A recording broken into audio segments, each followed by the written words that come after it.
दोस्तों जैसा आप लोग की थंबनेल में देख चुके हैं कि 20 अंक यहीं से आएंगे। जी हाँ, ये 20 अंक इस वीडियो को शुरू से लेकर के अंत तक देख लीजिएगा।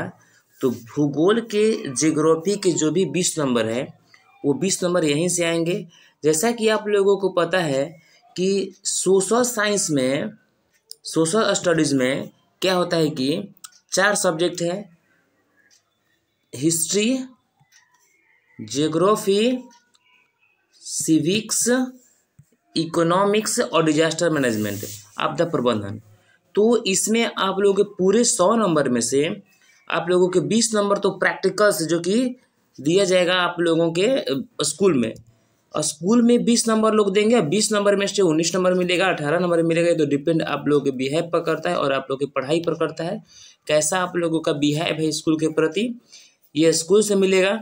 बाकी आप लोगों का जो ये 80 नंबर है, ये 80 नंबर आप लोगों के मिलेगा आप लोगों के पढ़ने पर, यानी कि आप लोग अपने से लाइएगा। तो इस 80 नंबर में से 40 नंबर का आप लोगों का हो जाएगा ऑब्जेक्टिव और बाकी सब्जेक्टिव हो जाएगा। तो इस 40 नंबर में से कभी 50 नंबर का दे देता है। तो ध्यान दीजिएगा, जैसा कि आप लोगों को पता है कि 4 गो सब्जेक्ट है, इस चारों सब्जेक्ट में हिस्ट्री, ज्योग्राफी, सिविक्स और इकोनॉमिक्स, इस सभी में 20-20 नंबर का देता है। 20 चौके 80। कभी कभी क्या करता है कि एक किसी में करके और डिजास्टर मैनेजमेंट ज्योग्राफी में से ही इसमें आपदा प्रबंधन को ला देता है। तो कहने का मतलब है कि 20 नंबर एक सब्जेक्ट से है, पर सब्जेक्ट 20 नंबर। अब इस 20 नंबर में से ऑब्जेक्टिव भी रहेगा और सब्जेक्टिव भी रहेगा। तो जब क्वेश्चनों की संख्या अधिक देती है, जैसे कि 50 में से आप लोगों को 40 चूज करना रहता है, अब 50 गो में से आप लोग कौन कौन सा 40 को चूज करिएगा। कभी कभी देता है 80 क्वेश्चन, आजकल तो 80 क्वेश्चन दे रहा है, लेकिन ये संदेह है कि क्वेश्चन की संख्या कम करेगा। तो आप लोगों को उसमें से कम जो आप लोगों को जो दिया जाएगा 40 नंबर सभी सब्जेक्ट मिला करके, उसमें से आप लोग को 40 क्वेश्चन ही चूज करना होगा। तो इसमें से आप लोग ज्योग्राफी सब्जेक्ट के 20 नंबर फिक्स कर सकते हैं। इसके लिए आप लोगों को शुरू से लेकर अंत तक वीडियो को देखना होगा। ये वीडियो पूर्णतः आधारित है टारगेट के जो न्यू टारगेट आया हुआ है उसी टारगेट पर, और उस टारगेट में प्रीवियस ईयर भी आया हुआ है और कुछ संभावित क्वेश्चन भी दिया हुआ है। तो आप शुरू से लेकर के अंत तक वीडियो को देखिए। और हाँ, ये भी देखिए, हम गारंटी के साथ कह रहे हैं कि आप लोगों को ये 20 नंबर इसी वीडियो से आएगा। ये वीडियो देख लीजिएगा, इससे 20 नंबर आ ही जाएगा। तो चलिए अब शुरू करते हैं वीडियो को। यदि आप लोगों को ये वीडियो अच्छा लगेगा तो प्लेलिस्ट में जा करके आप अपने सभी प्रकार के सब्जेक्ट के मास्टर वीडियो को जा करके देख सकते हैं। मास्टर वीडियो में एक ही वीडियो में शुरू से लेकर के अंत तक, अर्थात जितने भी चैप्टर है ज्योग्राफी के, यदि हम ज्योग्राफी के बना रहे हैं, यदि ज्योग्राफी के आप देख रहे हैं, तो ज्योग्राफी के सब चैप्टर एक ही वीडियो में, इसी प्रकार हम सभी सब्जेक्ट के बना देंगे। तो आप शुरू से लेकर के अंत तक सभी चैप्टर को एक ही वीडियो में देख सकते हैं। तो चलिए अब स्टार्ट करते हैं, समय को ज़्यादा न गंवाते हुए अपने चैप्टर पर चलते हैं। दोस्तों, इस वीडियो में हम चर्चा करने वाले हैं क्लास 10th के ज्योग्राफी सब्जेक्ट के चैप्टर नंबर 1, जिसका नाम है भारत संसाधन एवं उपयोग, इंडिया रिसोर्स एंड यूटिलाइजेशन। तो यदि आप नए हैं तो चैनल के प्लेलिस्ट में जा करके आप देख सकते हैं, सभी प्रकार के वीडियो आप लोगों को वहाँ अवेलेबल है। यदि आप 10th क्लास के हैं, 9th क्लास के हैं या 12th क्लास के हैं तो जा करके वहाँ अपना वीडियो देख सकते हैं। या फिर इसके अलावा यदि आप किसी वन डे कॉम्पिटिटिव एग्जाम की तैयारी करते हैं या फिर बीपीएससी जो टीचर है उसका भी तैयारी करना चाहते हैं तो जा करके वहाँ से अपने सब्जेक्ट का वीडियो देख सकते हैं। तो इस पार्ट में सबसे पहले जो है कुछ महत्वपूर्ण जानकारी देंगे, उसके बाद में जो टारगेट ऑब्जेक्टिव है उसके सभी क्वेश्चनों को देखेंगे। पाठ एक बार करके समझ लीजिए कि जो भारत संसाधन एवं उपयोग है ये ज्योग्राफी का रीढ़ है, क्योंकि इसी से ऑब्जेक्टिव और सब्जेक्टिव अधिक प्रकार के देते रहते हैं। तो पहला क्वेश्चन है कि कोयला किस प्रकार के संसाधन है। तो बात यहाँ संसाधन क्या है, तो संसाधन की यदि बात आएगा तो संसाधन का डेफिनेशन आप लोग जानते ही हैं। अब संसाधन समझ लीजिए कि संसाधन होते नहीं बनते हैं, यह है भूगोलविद जिम्मरमैन ने कहे थे। संसाधन होते नहीं बनते हैं, यह किसने कहा था? तो जिम्मरमैन ने। ये एक ऑब्जेक्टिव आप लोगों को कहीं ना कहीं देगा ही देगा। तो कह रहा है कि कोयला किस प्रकार के संसाधन है, तो कोयला एक अनवीकरणीय संसाधन है। अनवीकरणीय संसाधन कहने का मतलब, अब देखिए संसाधन के प्रकार हम देख लेते हैं, तो ध्यान से सुनिएगा क्योंकि संसाधन के प्रकार से भी क्वेश्चन देता है। संसाधन दो प्रकार के होता है, प्राकृतिक और मानव निर्मित, जिसको कृत्रिम भी कहते हैं। प्राकृतिक और कृत्रिम संसाधन के दो प्रकार, प्राकृतिक और कृत्रिम। और प्राकृतिक संसाधन दो प्रकार के होते हैं, नवीकरणीय संसाधन और अनवीकरणीय संसाधन। अब नवीकरणीय प्राकृतिक और कृत्रिम तो आप जानते हैं, जो मानव द्वारा बनाया जाता है उसको मानव निर्मित या कृत्रिम कहेंगे, और जो अपने से जो प्राप्त हो जाता है उसको प्राकृतिक कहते हैं। अब नवीकरणीय संसाधन में देखिए, वैसा संसाधन जिन्हें भौतिक या रासायनिक या आंतरिक प्रक्रिया के द्वारा फिर से प्राप्त किया जा सकता है, फिर से प्राप्त किया जाएगा तो नवीकरणीय, और फिर से प्राप्त नहीं किया जाएगा तो अनवीकरणीय। जैसे मान लीजिए कि सौर ऊर्जा होगा, पवन हो गया, जल विद्युत, ये सब हो गया नवीकरणीय संसाधन। और यदि कहेगा कि कोयला हो गया, जिसको मतलब जीवाश्म ईंधन हो गया, ये सब हो गया आप लोगों को अनवीकरणीय। आगे बढ़ते हैं। अब देखिए, अब यदि कहेगा नवीकरणीय संसाधन को, पहले हम इधर वाला बात करते हैं नवीकरणीय संसाधन को। तो नवीकरणीय संसाधन दो प्रकार के होते हैं, सतत अथवा प्रवाह संसाधन और एक होता है जैव संसाधन। तो सतत अथवा प्रवाह में के एग्जाम्पल हम लोग दे देंगे पवन, जल, ये सब। और जैव संसाधन को भी दो भाग में बांटा गया है, प्राकृतिक वनस्पति एवं वन्यजीव। उधर यदि हम लोग बढ़ेंगे तो अनवीकरणीय संसाधन को दो भागों में बांटा गया है, एगो पुनः चक्रीय जिसमें धातु वगैरह आता है, और एगो अचक्रीय जिसमें जीवाश्म एवं ईंधन ये सब आता है। चलिए अब बढ़ते हैं आगे।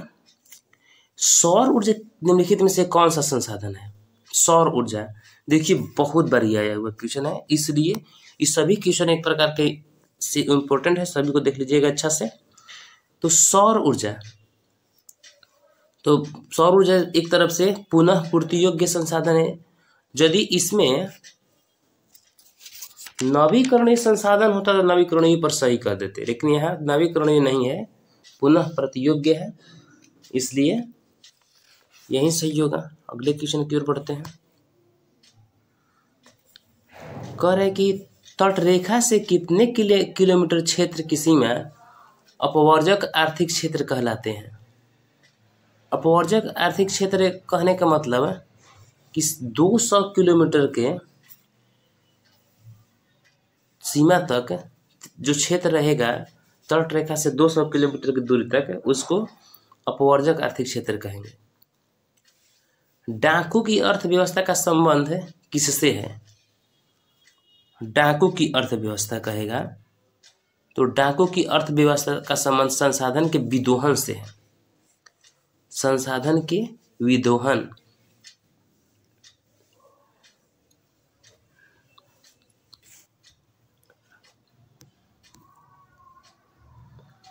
कह रहे कि समुद्री क्षेत्र में राजनीतिक सीमा की कितनी किलोमीटर क्षेत्र तक संपदा निहित है? 19.2 किलोमीटर तक। पेट्रोलियम किस प्रकार का संसाधन है? तो पेट्रोलियम एक अनवीकरणीय संसाधन है। निम्न कौन सी मिट्टी सर्वाधिक उपजाऊ होती है? तो जलोढ़ मिट्टी जो होती है सबसे अधिक उपजाऊ होती है।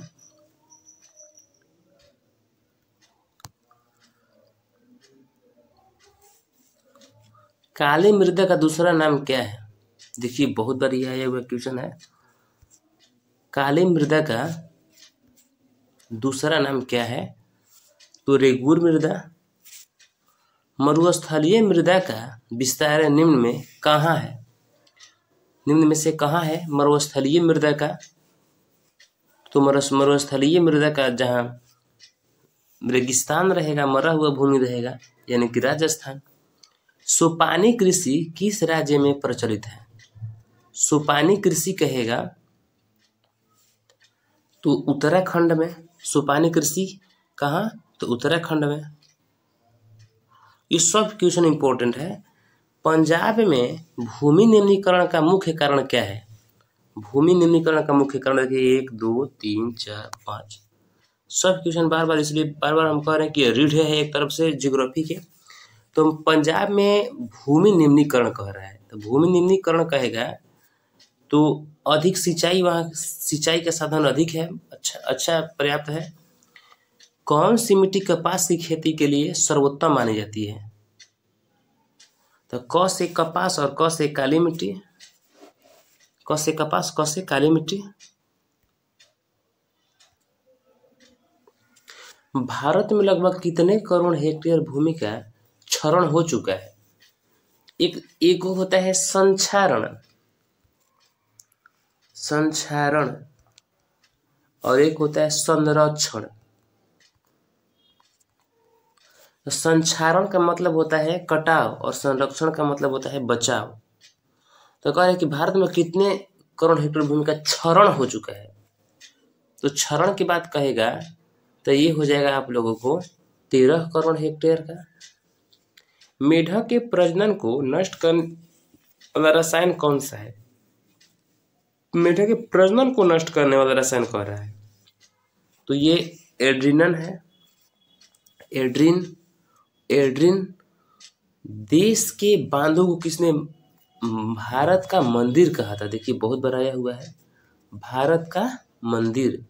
तो भारत के मंदिर जो था पंडित नेहरू कहे थे। पंडित नेहरू, विटामिन ये डी सही हो जाएगा, पंडित नेहरू। कुल जल का कितना प्रतिशत है? कुल जल का कितना प्रतिशत भाग महासागरों में निहित है? महासागर में कहेगा ना तो वो हो जाएगा 96.6% है। कुल जल का कितना प्रतिशत भाग महासागरों में निहित है? तो 96.6% है। बृहद जल क्षेत्र में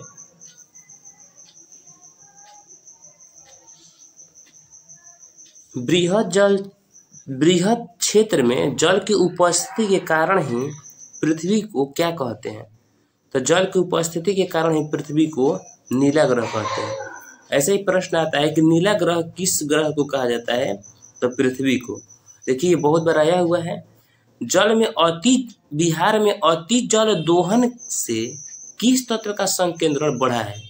तो आर्सेनिक का संकेंद्रण बढ़ा है। जल का ज्यादा मात्रा में दोहन हो रहा है, जिसकी वजह से आर्सेनिक बढ़ा है। प्राणियों के शरीर में कितना प्रतिशत जल की मात्रा निहित होती है? तो 65%। विश्व की कितना प्रतिशत जनसंख्या भारत में निवास करती है? कितना प्रतिशत जनसंख्या, पूरे विश्व की कितना प्रतिशत जनसंख्या भारत में निवास करती है? यदि ऐसा कहेगा तो इसका राइट आंसर हो जाएगा 16%। पूरे विश्व के 16% और भारत में निवास करती है। निम्न में कौन बिहार की प्रमुख नदी घाटी परियोजना है? प्रमुख नदी घाटी परियोजना बिहार के कहेगा तो वो हो जाएगा आप लोगों को सोन नदी घाटी। भारत में 2001 में कितने प्रतिशत भौगोलिक क्षेत्र में वन का विस्तार था? 2001 में कह रहा है,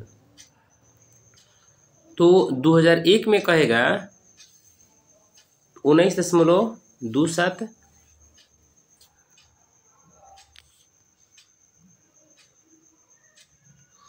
कह रहे कि वनस्पति रिपोर्ट 2005 के अनुसार भारत में वन का विस्तार है, वन का विस्तार, तो वन का विस्तार कहेगा तो वो हो जाएगा आप लोगों को 20.6% भौगोलिक क्षेत्र में। बिहार में कितने प्रतिशत भौगोलिक क्षेत्र में वन का फैलाव है, बहुत बढ़ाया हुआ है।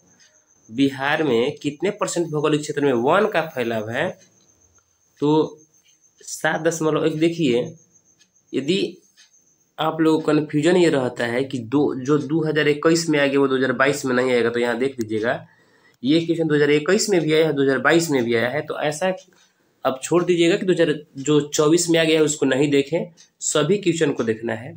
पूर्वोत्तर राज्यों के 188 आदिवासी जिलों में देश के कुल क्षेत्र का कितना परसेंट वन है, तो 60.11%। भारत के किस राज्य में वन का सबसे अधिक विस्तार है? वन का सबसे अधिक विस्तार कहेगा, वन का सबसे अधिक यदि विस्तार की बात कहेगा तो मध्य प्रदेश में वन का विस्तार सबसे अधिक है। वन संरक्षण एवं प्रबंधन की दृष्टि से वनों को वर्गीकृत किया गया है। कितने वर्गों में, कितने वर्गों में बांटा गया है? तो 3 भागों में बांटा गया है, 3 वर्गों में बांटा गया है। वन संरक्षण एवं प्रबंधन की दृष्टि से वनों को 3 वर्गों में बांटा गया है। –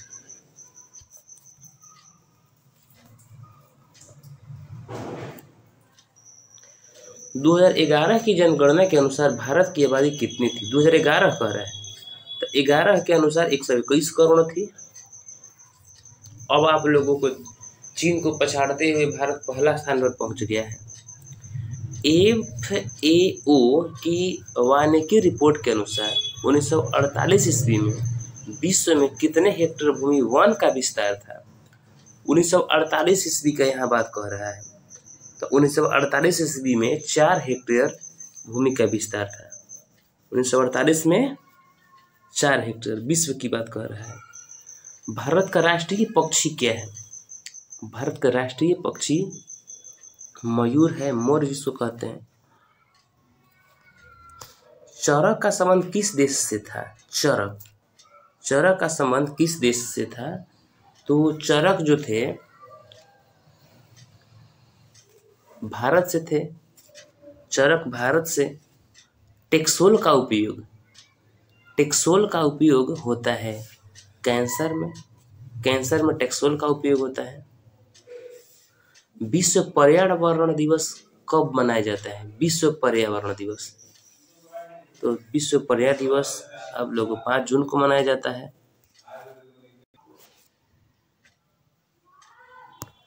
अब देखिए यहाँ प्रश्न है कि विश्व पर्यावरण दिवस जो है 5 जून को ही क्यों मनाते हैं? तो देखिए, पर्यावरण संरक्षण हेतु सर्वप्रथम स्टॉकहोम में विश्व शिखर सम्मेलन 1972 में हुआ था। 1972 में स्टॉकहोम में विश्व शिखर सम्मेलन। इसी के बाद प्रतिवर्ष 5 जून को विश्व पर्यावरण दिवस मनाया जाने लगा। अब यहाँ देखिएगा, एगो आएगा पृथ्वी सम्मेलन। तो पृथ्वी सम्मेलन जो हुआ था 3 गो हुआ था, याद रखिएगा। पहले का पृथ्वी सम्मेलन जो हुआ था 1992 में हुआ था। कहाँ हुआ था? शहर रियो डी जेनेरो, लिख दीजिएगा अपने कॉपी पर, रियो डी जेनेरो में हुआ था। संबंधित देश है ब्राजील। दूसरा का जो हुआ था 1997 में हुआ था। पृथ्वी सम्मेलन की बात कही जा रही है, कहाँ हुआ था? न्यूयॉर्क में, संयुक्त देश USA है। तीसरा का जो हुआ था, तीसरा का पृथ्वी सम्मेलन हुआ था 2002 में हुआ था। 2002 में संबंधित देश जो है जोहान्सबर्ग अफ्रीका, और एक चौथा भी हुआ था, चौथा हुआ था 2012 में, 2012 में। अब 2012 वाला में जो है रियो डी जेनेरो ही थे और ब्राजील। तो ये 4 हुआ था पृथ्वी सम्मेलन, याद रखिएगा। अगला कह रहा है कि संविधान की धारा 21 का संबंध है। 21 का संबंध कहेगा तो आप लोगों को वन जीव तथा प्राकृतिक संसाधनों के संरक्षण से, वन जीव तथा प्राकृतिक संसाधनों के संरक्षण से। अब बात यहाँ वन जीवों और प्राकृतिक संरक्षण से आई तो चिपको आंदोलन एक हुआ था जो कि जिसके नेतृत्व किए थे सुंदरलाल बहुगुण। एक क्वेश्चन आएगा, सुंदरलाल बहुगुणा जो है चिपको आंदोलन के निर्माण मतलब कि उन्हीं के देखरेख में हुआ था। एक आएगा आप लोगों को नर्मदा बचाओ अभियान, जिसका नेतृत्व मेघा पाटेकर ने किए थे। तो याद रखिएगा ये दोनों। अगला क्वेश्चन है कि प्राकृतिक संसाधनों के संरक्षण हेतु 1968 ईस्वी में कौन सा कन्वेंशन हुआ था? 1968 ईस्वी में कौन सा कन्वेंशन हुआ था? 1968 की बात कर रहा है। तो 1968 में आप लोगों को अफ्रीकी कन्वेंशन हुआ था। 1968 में अफ्रीकी कन्वेंशन। और कह रहे कि इनमें कौन सा देश ऐसा जीव है जो केवल भारत में ही पाया जाता है? तो वो हो जाएगा आप लोगों को डॉल्फिन। किस खनिज को उद्योगों की जननी मानी जाती है? उद्योगों की जननी कहेगा तो वो हो जाएगा लोहा, क्योंकि लोहा से ही सब कुछ बनता है।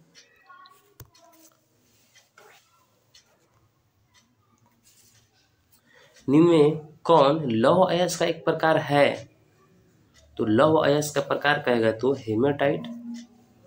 भारत का सबसे बड़ा लौह अयस्क उत्पादक राज्य कौन सा है? लौह अयस्क का उत्पादक सबसे अधिक, तो ये हो जाएगा आप लोगों को झारखंड। भारत में लगभग कितने खनिज पाए जाते हैं? भारत में कितने खनिज पाए जाते हैं? तो भारत में 100 खनिज पाए जाते हैं। इनमें कौन लौह युक्त खनिज का उदाहरण है? लौह युक्त कह रहा है तो लौह युक्त हो जाएगा मैग्नीज।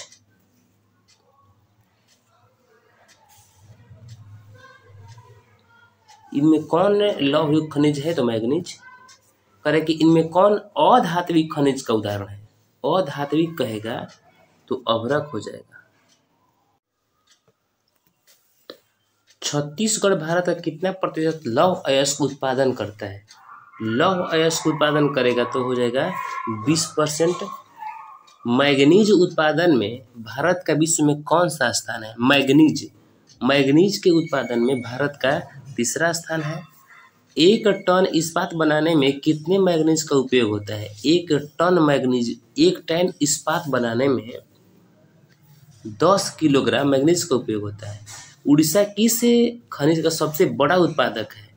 उड़ीसा किस खनिज का सबसे बड़ा उत्पादक है? तो मैग्नीज का। एल्यूमिनियम बनाने के लिए किस खनिज की आवश्यकता पड़ती है? एल्यूमिनियम बनाने के लिए किस खनिज की? तो एल्यूमिनियम के लिए बॉक्साइट। देश में तांबे का कुल भंडार कितना है? 125 करोड़ टन। बिहार झारखंड में देश का कितना प्रतिशत अभ्रक का उत्पादन होता है? बिहार झारखंड कहेगा तो 80%। सीमेंट उद्योग का सबसे प्रमुख कच्चा माल क्या है? सीमेंट उद्योग का सबसे प्रमुख कच्चा माल कहेगा तो चूना पत्थर। किस राज्य में खनिज तेल का विशाल भंडार है? किस राज्य में खनिज तेल कहेगा तो असम में। भारत में किस स्थान पर पहला परमाणु ऊर्जा स्टेशन स्थापित किया गया था? तारापुर में। कौन सा ऊर्जा स्रोत अनवीकरणीय है? नवीकरणीय और अनवीकरणीय तो बहुत बार आ गया। तो अनवीकरणीय कहेगा तो कोयला है, जो कि पहले भी इसको देख चुके हैं। प्राथमिक ऊर्जा का उदाहरण नहीं है, प्राथमिक ऊर्जा का उदाहरण नहीं है तो प्राकृतिक गैस जो है, विद्युत जो है प्राकृतिक ऊर्जा का प्राथमिक ऊर्जा का उदाहरण नहीं है।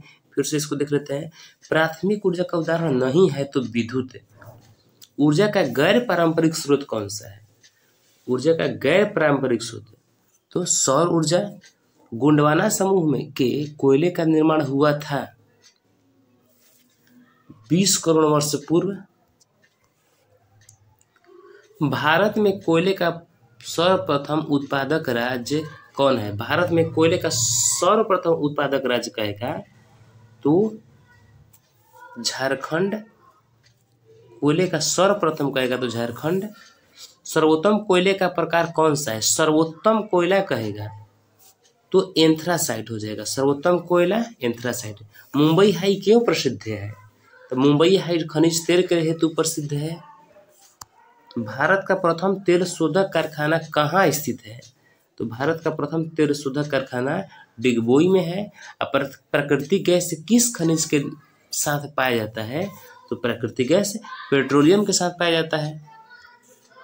भाखड़ा नांगल परियोजना किस नदी पर अवस्थित है? भाखड़ा नांगल परियोजना किस नदी पर अवस्थित है? तो भाखड़ा नांगल कहेगा तो ये हम लोग इसका राइट आंसर हो जाएगा सतलज नदी पर। भाखड़ा नांगल सतलज नदी पर। दक्षिण भारत की सबसे बड़ी नदी घाटी परियोजना कौन है? दक्षिण भारत की कह रहा है तो तुंगभद्रा। ताप विद्युत केंद्र का उदाहरण है। ताप विद्युत केंद्र का उदाहरण है बरौनी। ताप विद्युत केंद्र का उदाहरण है। यूरेनियम का प्रमुख उत्पादक स्थल कौन सा है? यूरेनियम का प्रमुख उत्पादन स्थल कहेगा तो जादूगोड़ा है। बहुत बार आया हुआ क्वेश्चन है यूरेनियम का जादूगोड़ा। एशिया का सबसे बड़ा परमाणु विद्युत गृह तारापुर। भारत के किस राज्य में सौर ऊर्जा के विकास की सर्वाधिक संभावनाएं हैं? तो सौर ऊर्जा के विकास कहेगा सर्वाधिक तो इसका राइट आंसर हो जाएगा राजस्थान। ज्वारीय एवं तरंग ऊर्जा उत्पादन हेतु मात्रा में अधिक अनुकूल परिस्थितियां कहाँ पाई जाती है? ज्वारीय एवं तरंग ऊर्जा उत्पादन के लिए कहेगा तो इसके लिए हो जाएगा आप लोगों खंभात की खाड़ी में। झारखंड के झरिया क्षेत्र मुख्यतः क्या पाया जाता है? झारखंड के झरिया हो जाएगा आप लोगों को कोयला के लिए। भारत का कान्हा राष्ट्रीय पार्क प्रसिद्ध है। भारत का कान्हा राष्ट्रीय पार्क किसके लिए प्रसिद्ध है? तो बाघों के लिए। डॉक्टर मेघा पाटेकर घनिष्ठ रूप से जुड़ी है। मेघा पाटेकर कहेगा तो मेघा पाटेकर जो होगा आप लोगों को नर्मदा आंदोलन से।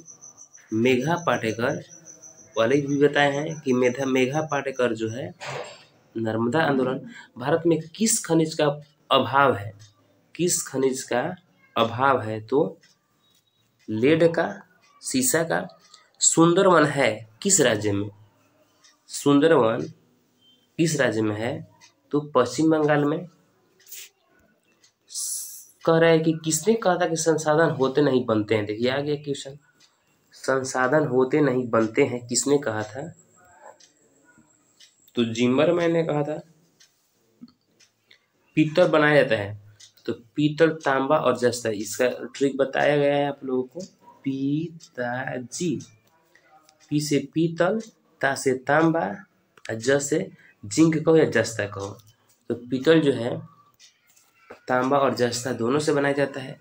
सर्वाधिक वर्षा होती है किस जगह पर? सर्वाधिक वर्षा होती है तो ये हो जाएगा आप लोगों को मानसीनराम में। हीराकुंड बांध है कहाँ? तो हीराकुंड बांध कहेगा तो हीराकुंड आप लोगों को उड़ीसा में है। हीरा को देख करके हीरा के भाव को देख करके उड़ जाता है होश, तो उड़ीसा हीराकुंड बांध। द्वितीय पृथ्वी सम्मेलन कहाँ हुआ था? द्वितीय पृथ्वी सम्मेलन कहेगा तो द्वितीय पृथ्वी सम्मेलन न्यूयॉर्क में हुआ था। तारापुर परमाणु ऊर्जा केंद्र किस राज्य में है?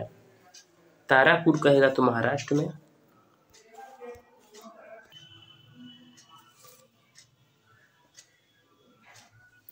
निम्नलिखित में कौन केंद्र शासित प्रदेश है?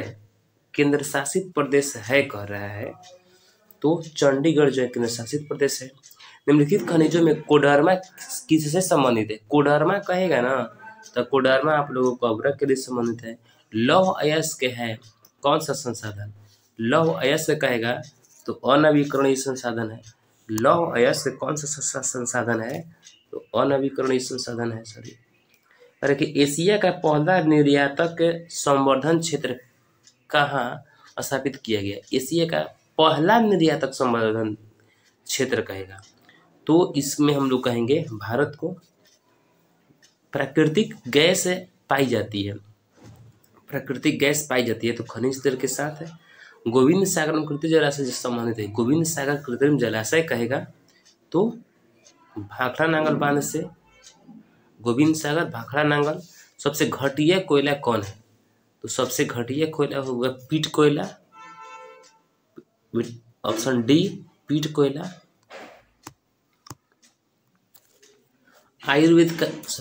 आयुर्वेद का जनक किसे कहा जाता है?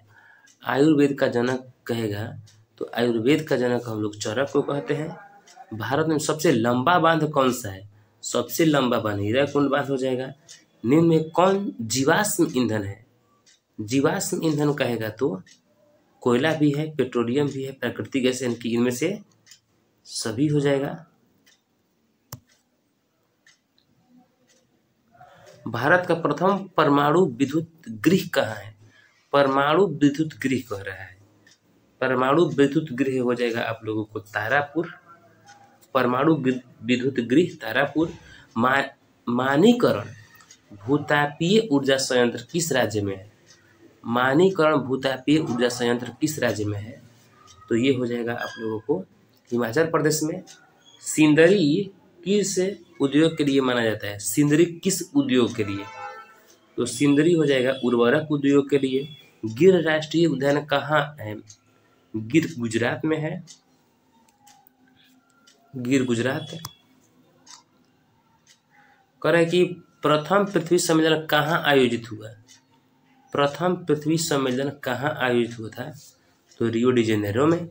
भारत में कितने सार्वजनिक क्षेत्र में तेल परिष्करण केंद्र का कार्य कर रहे हैं? तेल परिष्करण केंद्र कह रहा है तो ये 18 गो सार्वजनिक क्षेत्र में काम कर रहे हैं। हीराकुंड परियोजना किस नदी पर है? तो हीराकुंड परियोजना जो है, हीराकुंड परियोजना महानदी पर है। हीराकुंड परियोजना महानदी पर, हीरा महान होता है इसलिए महानदी पर। भारत में सबसे बड़ा मानव निर्मित जलाशय कौन सा है? भारत में सबसे बड़ा मानव निर्मित कहेगा तो गोविंद वल्लभ पंत। नंदा देवी राष्ट्रीय उद्यान कहाँ है? नंदा देवी राष्ट्रीय उद्यान कहेगा तो इसका राइट आंसर हो जाएगा आप लोगों को उत्तराखंड में। बॉक्साइट का सबसे बड़ा उत्पादक राज्य कौन सा है? बॉक्साइट का कहेगा तो ओडिशा में। बॉक्साइट का सबसे बड़ा उत्पादक राज्य कहाँ है? उड़ीसा में। नेपाल के साथ भारत के किस राज्य की सबसे लंबी सीमा है? नेपाल के साथ कहेगा तो उत्तर प्रदेश की सबसे लंबी सीमा है। भारत का प्रथम निर्यात संवर्धन क्षेत्र कहाँ स्थापित किया गया? भारत का प्रथम निर्यात संवर्धन क्षेत्र कहाँ स्थापित किया गया? तो ये हो जाएगा कांडला में। इनमें कौन कार्बनिक खनिज है? कार्बनिक खनिज कहेगा तो कोयला है। इनमें कौन अनवीकरणीय संसाधन है? नवीकरणीय और अनवीकरणीय तो बहुत बार दिया है, तो ये अनवीकरणीय कहेगा तो जीवाश्म ईंधन हो जाएगा। अनवीकरणीय जीवाश्म ईंधन हो जाएगा। तो भारत में प्रथम जल विद्युत संयंत्र की स्थापना कहाँ हुई थी? प्रथम जल विद्युत संयंत्र कह रहा है तो प्रथम जल विद्युत संयंत्र कहेगा तो दार्जिलिंग में हुई थी। Option number C Darjeeling.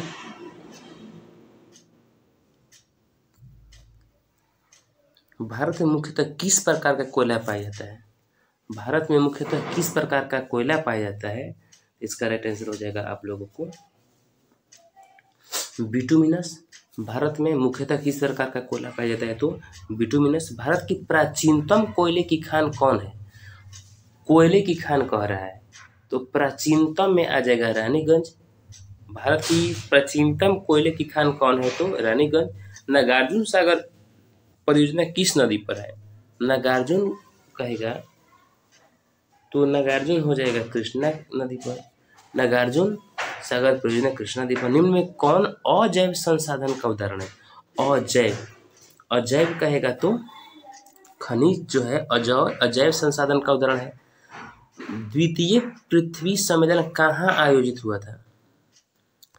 द्वितीय पृथ्वी सम्मेलन कहाँ आयोजित हुआ था? तो इसका राइट आंसर हो जाएगा आप लोगों को न्यूयॉर्क में। द्वितीय पृथ्वी सम्मेलन न्यूयॉर्क में जो कि यूएसए में है। कब हुआ था? तो 1997 में। प्रथम पृथ्वी सम्मेलन कब हुआ था? तो 1992 में। प्रथम 1992, दूसरा का 1997, तीसरा का जो ये 202 और चौथा हुआ था 2012 में। तो मुख्य रूप से इसमें प्रथम द्वितीय तृतीय के बारे में कह रहा है। तो प्रथम हुआ था रियो डी जेनेरो, दूसरा का हुआ था न्यूयॉर्क में और तीसरा का हुआ था जोहान्सबर्ग में। कह रहा है कि भारत में निम्नलिखित प्रतिशतों में कितना पठारी क्षेत्र है? पठारी क्षेत्र कहेगा तो 27% है। पठारी क्षेत्र 27%। वनों के क्षेत्रीय विस्तार में भारत का कौन स्थान है? वनों के क्षेत्रीय विस्तार में भारत का कौन स्थान है? क्षेत्रीय विस्तार यहाँ कहेगा तो क्षेत्रीय विस्तार में 10वां स्थान है। पेरियार राष्ट्रीय उद्यान कहाँ स्थित है? पेरियार कहेगा तो पेरियार आप लोगों को केरल में है। पेरियार राष्ट्रीय उद्यान केरल में। जोग प्रपात किस नदी पर है? जोग प्रपात किस नदी पर है? तो जोग हो जाएगा आपको शरावती, जोग या गरसप्पा। टाइगर परियोजना की शुरुआत कब हुई थी? टाइगर परियोजना 1973 ईस्वी में। खंभात रेल क्षेत्र की खोज कब हुई? खंभात रेल क्षेत्र कहेगा तो खंभात रेल क्षेत्र की खोज 1959 ईस्वी में। भारतीय वन्य जीव बोर्ड का गठन कब हुआ? वन्य जीव बोर्ड कहेगा, वन्य जीव बोर्ड तो ये 1952 ईस्वी में। निम्न में कौन नवीकरणीय ऊर्जा का स्रोत है? नवीकरणीय देखिए 23 में हाल फिलहाल में ही आया है। नवीकरणीय कहेगा तो नवीकरणीय में आप लोगों को सौर ऊर्जा हो जाएगा।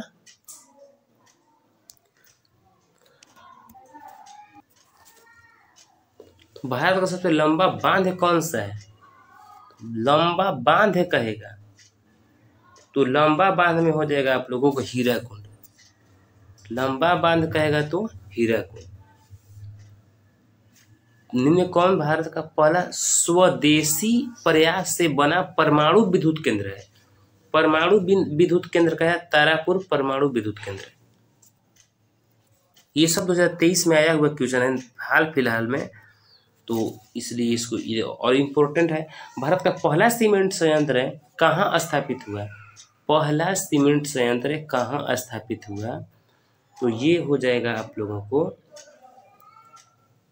चेन्नई में। पहला सीमेंट संयंत्र चेन्नई में हो गया। भारत का बर्मिंघम किस शहर को कहा जाता है? बर्मिंघम कहेगा तो जमशेदपुर को कह देंगे हम। काजीरंगा राष्ट्रीय उद्यान कहाँ स्थित है? काजीरंगा हो जाएगा आप लोगों को असम में। काजीरंगा असम में। हिमाचल प्रदेश के मणिकर्ण में किस प्रकार का ऊर्जा संयंत्र है? मणिकर्ण में किस प्रकार का ऊर्जा संयंत्र है? तो मणिकर्ण में भूतापीय ऊर्जा संयंत्र है।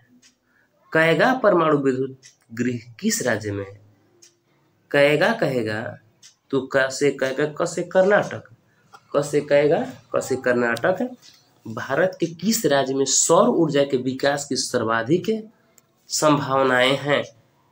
सौर ऊर्जा कहेगा तो राजस्थान में। सौर ऊर्जा क्योंकि वहाँ पर जल की उपस्थिति है नहीं, इसलिए लोग सौर ऊर्जा पर काम चला लेते हैं। प्रथम राष्ट्रीय जल नीति कब लागू हुई? प्रथम राष्ट्रीय जल नीति कब लागू हुई? सितंबर 1987 ईस्वी में। जिम कॉर्बेट राष्ट्रीय उद्यान कहाँ स्थित है? जिम कॉर्बेट कहेगा तो उत्तराखंड में। Jim Corbett Uttarakhand. भारत का सबसे छोटा जैव मंडल रिजर्व कौन सा है? सबसे छोटा कह रहा है, तो सबसे छोटा कहेगा तो वो हो जाएगा आपको डिब्रू सैखोवा। डिब्रू सैखोवा। भारत का सबसे छोटा जैव मंडल रिजर्व कौन सा है? तो डिब्रू सैखोवा।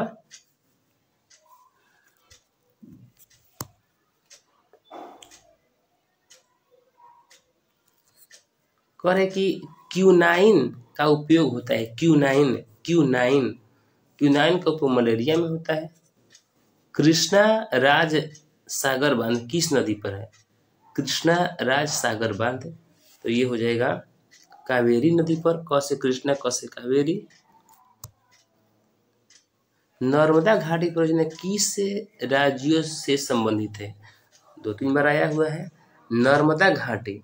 तो नर्मदा घाटी गुजरात, महाराष्ट्र और मध्य प्रदेश से।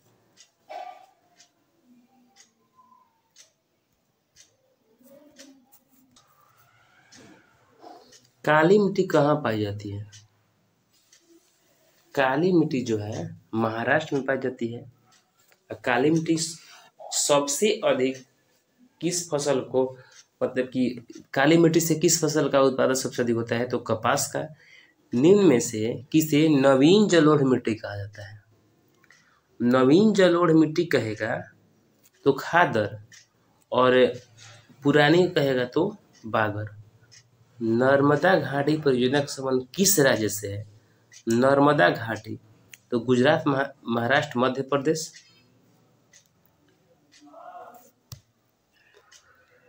सिमलीपाल राष्ट्रीय उद्यान कहाँ स्थित है? सिमलीपाल कहेगा तो सिमलीपाल जो है उड़ीसा में है। सिमलीपाल उड़ीसा। कल्पक्कम परमाणु विद्युत संयंत्र कहाँ स्थित है? कल्पक्कम कहेगा तो तमिलनाडु। निम्न में कौन मृदा निर्माण का कारक है? मृदा निर्माण का कारक कहेगा तो जलवायु, वनस्पति, यानी कि इनमें से सभी। निम्नलिखित में कौन विशेष आर्थिक क्षेत्र पश्चिम बंगाल में है? पश्चिम बंगाल में कह रहा है तो पश्चिम बंगाल में आप लोगों को हो जाएगा फाल्टा पश्चिम बंगाल। पर्यावरण संरक्षण हेतु पहला विश्व शिखर सम्मेलन कब आयोजित हुआ था? पहला विश्व शिखर सम्मेलन, विश्व पृथ्वी सम्मेलन कहेगा तो 1992 में। निम्न में कौन अजैविक संसाधन है? अजैविक, देखिए 2024 में ये सब आया हुआ है। तो अजैव संसाधन कहेगा तो वो हो जाएगा आप लोगों को नदी जो है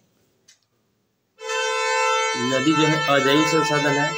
रेगुर किसे कहते हैं? रेगुर किसे कहते हैं? तो काली मिट्टी को रेगुर कहा जाता है। शरावती नदी घाटी परियोजना कहाँ अवस्थित है? शरावती कर्नाटक। भारत का कितना प्रतिशत भाग वनों से ढका है? वनों से ढकने के लिए कहेगा तो 24.62%। नहरकटिया तेल क्षेत्र कहाँ स्थित है? नहरकटिया कहेगा तो नहरकटिया में चले जाएंगे, ऑप्शन नंबर बी असम में। नहरकटिया असम में। प्रथम राष्ट्रीय जल नीति कब अपनाई गई? प्रथम राष्ट्रीय जल नीति कहेगा तो राष्ट्रीय जल नीति आप लोगों को 1987 ईस्वी में। इंदिरा गांधी नहर किस राज्य में है? राजस्थान में। इंदिरा गांधी नहर जो है राजस्थान में है। रोहिला राष्ट्रीय उद्यान कहाँ है? रोहिला राष्ट्रीय उद्यान जो है हिमाचल प्रदेश में है। भारत किस खनिज के उत्पादन में विश्व अग्रणी है? विश्व में अग्रणी किस खनिज के उत्पादन में है तो वो हो जाएगा अभ्रक के उत्पादन में अग्रणी है। एल्यूमिनियम बनाने के लिए किस खनिज की आवश्यकता होती है? एल्यूमिनियम बनाने के लिए आप लोगों को बॉक्साइट की आवश्यकता होती है। दामोदर घाटी परियोजना किस राज्य में स्थित है? दामोदर घाटी परियोजना कहेगा तो झारखंड में। और आज का लास्ट है कि आसवान बांध किस नदी पर बना है? आसवान बांध जो है नील नदी पर बना है। तो ये एग्रीकल्चर, ये जियोग्राफी के लेसन नंबर 2 है और इस चैप्टर से क्वेश्चन आता है। केवल आप लोगों को 10th क्लास के मेन बोर्ड में ही नहीं आएगा, मेन बोर्ड में तो ही आता ही है, इसके अलावा आप लोगों को सभी प्रकार के कॉम्पिटिटिव एग्जाम में भी आता है। तो एग्रीकल्चर के बारे में हमको देखना है, कृषि के बारे में। भारत जो है ना, एक प्रकार से कृषि प्रधान देश है। भारत एक प्रकार के कृषि प्रधान देश है। यहाँ के जितना भी जनसंख्या है ना, उसके 67.9% याद रखिएगा। भारत में जितने भी जनसंख्या है उसके 67.9% जो है कृषि पर निर्भर करते हैं। तो सबसे पहले हम देखेंगे कि कृषि कितने प्रकार के होते हैं। कृषि मुख्यतः कितने प्रकार के होते हैं? तो कृषि के प्रकार मुख्यतः 3 हैं। रबी और खरीफ जायद को मत आप समझिए, वो तो फसल के प्रकार हैं। कृषि के 3 प्रकार है। इसमें पहला हो गया प्रारंभिक जीविका कृषि, दूसरा का हो गया गहन जीविका कृषि और तीसरा हो गया वाणिज्यिक कृषि। प्रारंभिक जीविका, गहन जीविका और वाणिज्यिक कृषि। करे कि प्रारंभिक जीविका कृषि में जो है ना, परंपरागत तरीके से भूमि पर खेती की जाती है। परंपरागत तरीके से कहने का मतलब कि इसमें लकड़ी का हल, कुदाल, खुरपी आदि का प्रयोग किया जाता है। इसमें उपज ज़्यादा नहीं होता है। उसके बाद में गहन जीविका में क्या होता है कि भूमि पर जनसंख्या का दबाव अधिक रहता है। इस पर जहाँ भूमि की जनसंख्या ज़्यादा रहती है, जिस भूमि की जनसंख्या ज़्यादा रहती है वहाँ गहन कृषि की जाती है। तो गहन कृषि में क्या होता है कि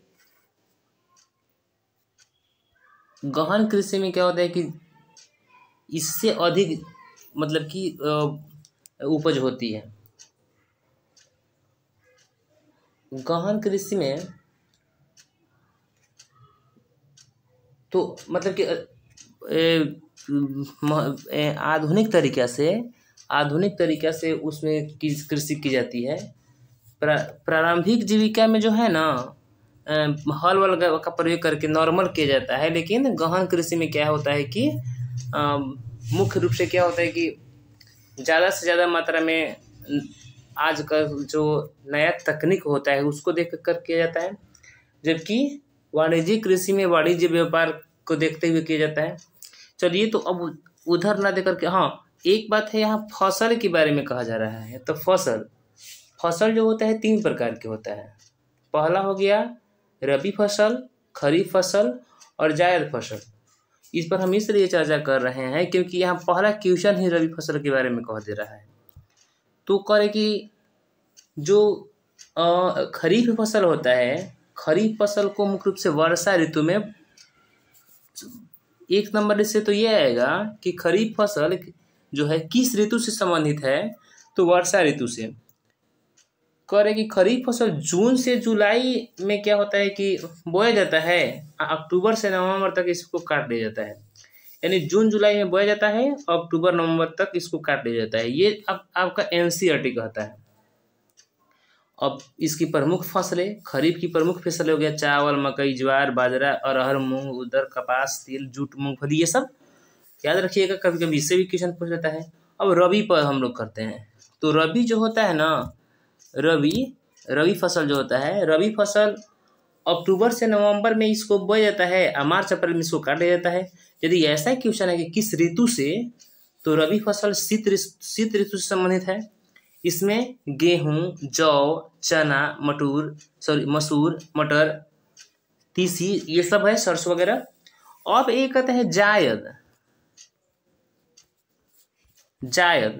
जायद को ना गर्मा फसल भी कहते हैं। तो ये ग्रीष्म, जैसे कि गर्मा कहेगा तो ग्रीष्म ऋतु में इसको मुख्य रूप से बोया जाता है। मार्च अप्रैल से मई जून तक में, मार्च अप्रैल में इसको बोया जाता है। मई जून में इसको काट दिया जाता है। इसमें मुख्य रूप से हो गया सब्जी में कद्दू, ककड़ी, खीरा वगैरह, तरबूज, ये सब, खरबूज वगैरह, मकई, मूंग वगैरह। तो अब ये हुआ बेसिक बात है। अब थोड़ा सा हम चलते हैं पाठ के मुख्य बातों पर, कर कि में कौन सी रबी की फसल है। तो हम देखिए स्टार्टिंग में हम बता दिए, उतना चर्चा यदि अच्छा से जो भी हम चर्चा किए हैं उसको देखे होंगे आप लोग, तो बढ़िया से कीजिएगा। तो कह रहा है कि रबी की बात कह रहा है। आप लोगों को कन्फ्यूजन होगा, मेन पेपर में इतना दबाव रहता है कि क्वेश्चन को भूल जाते हैं, दिमाग में जो क्वेश्चन रहता है उसको भूल जाते हैं। तो कह रहा है रबी की बात कहेगा, तो अब आप लोग ध्यान रखिएगा कि जब शीत वगैरह ठंडा वंडा ज़्यादा पड़ने लगता है तो उसमें हम लोग रवि मतलब सूर्य को देख, सूर्य की जरूरत होती है ना। तो शीत ऋतु में रवि मतलब सूर्य की आवश्यकता होती है। अब आप लोग याद रख दीजिएगा ना कि कैसे ठंडा के दिन में कौन कौन सा फसल बोया जाता है। गेहूं, जौ, चना, मसूर, मटर, तीसी, सरसों, ये सब। तो कह रहा है कि रबी कह रहा है तो हो जाएगा चना। किस फसल को उजला सोना कहा जाता है? उजला सोना कहेगा तो कपास को किस मिट्टी में उपज, कपास की उपज किस मिट्टी में होती है? तो कसे कपास, कसे काली मिट्टी। अगला है क्वेश्चन कि किस फसल को सुनहरा रेशा कहा जाता है? सुनहरा रेशा कहेगा तो जूट को। करे कि निम्नलिखित कौन उस कृषि प्रणाली को दर्शाता है जिसमें एक ही फसल लंबे चौड़े क्षेत्र में उगाई जाती है? तो इसका राइट आंसर हो जाएगा रोपण कृषि। शुष्क कृषि में निम्नलिखित कौन सी फसल नहीं बोई जाती है? शुष्क कृषि में, शुष्क कृषि की बात यहाँ कहा जा रहा है। अब यहाँ शुष्क कृषि का मतलब क्या होता है? तो देखिए, जैसे कि आप लोगों को पता है कि भारत में जितने भी फसल हैं उनकी विशेषता है कि 100 सेंटीमीटर की वर्षा के लगभग में ज़रूरत होती है। 100 सेंटीमीटर से के लगभग में वर्षा। अब देखिएगा 75 सेंटीमीटर से कम वाले क्षेत्र में होने वाले कृषि को शुष्क कृषि, ध्यान दीजिएगा। और देखिए 100 सेंटीमीटर जो है नॉर्मल है, कहेगा ना कि मतलब 75 से कम कहेगा, 75 से कम तो उसको शुष्क। और यदि 75 सेंटीमीटर से अधिक कहेगा, देखिए इसको 75 को मान लिया है बेस, इससे कम कहेगा तो शुष्क और इससे अधिक कहेगा तो आर्द्र। 75 से कम कहेगा तो शुष्क भूमि कृषि और 75 सेंटीमीटर से अधिक वर्षा वाले को कहेगा तो आर्द्र कृषि भूमि। तो ये पूछ रहा है कि शुष्क कृषि में, तो शुष्क कृषि की बात कहेगा तो यहाँ हम लोग कर देंगे गन्ना। निम्नलिखित कौन सा राज्य भारत में चाय का सबसे बड़ा उत्पादक है? चाय कहेगा तो असम।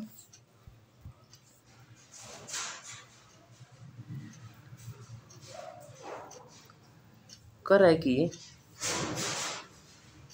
चावल की खेती मुख्य रूप से होती है, चावल की खेती जलोढ़ मिट्टी में, नदी के द्वारा काट करके लाई गई मिट्टी को जलोढ़ मिट्टी कहते हैं। चाय के उत्पादन में विश्व में भारत का स्थान क्या है? चाय के उत्पादन में कहेगा तो चाय में दूसरा है। रबी की फसल पैदा होती है, रबी की फसल पैदा होती है। तो अभी बताए हैं कि रबी जो होता है ना, रबी की जरूरत कब होता है? जाड़े के मौसम में। तो जाड़ा आंसर सही होगा। अगला क्वेश्चन है कि जूट किस फसल का पौधा है? जूट किस फसल का जूट किस जलवायु का पौधा है? तो जूट जो है उष्ण और आर्द्र जलवायु का। अरेबिका किस फसल की उत्तम किस्म है? अरेबिका के बारे में यहाँ कह रहा है। अरेबिका, तो अरेबिका जो है कहवा के जो है उत्तम किस्म है। अरेबिका कहेगा तो कहवा के। आगे बढ़ते हैं।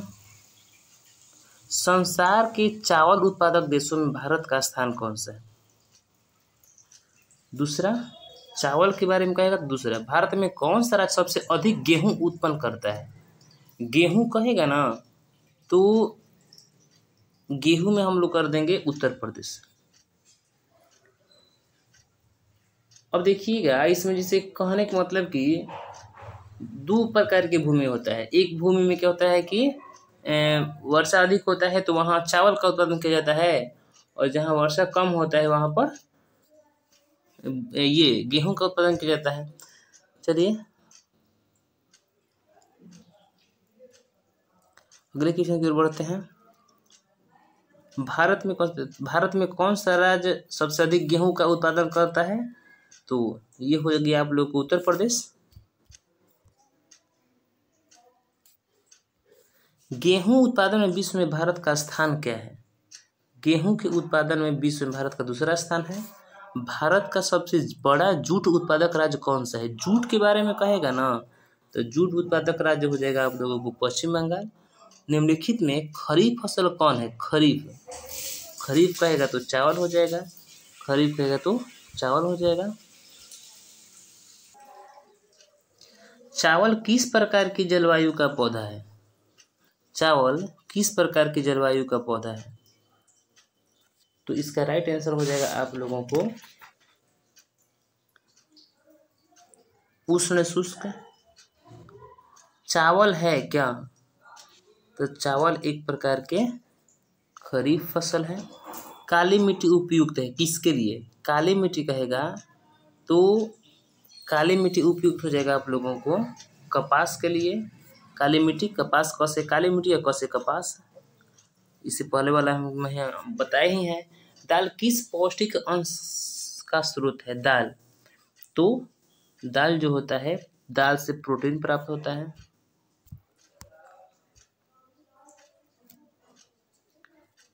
करेगी निम्नलिखित में से कौन रबी फसल है? रबी फसल कहेगा तो गेहूं हो जाएगा। रबी की फसल किन महीनों में बोई जाती है? रबी की फसल किन महीनों में बोई जाती है?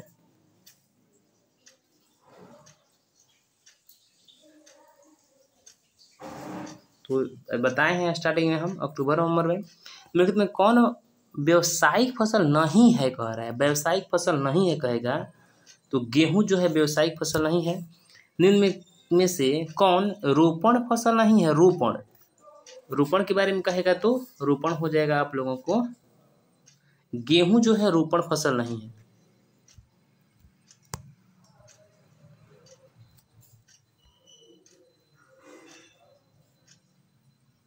भारत का प्रमुख खाद्यान्न फसल कौन है?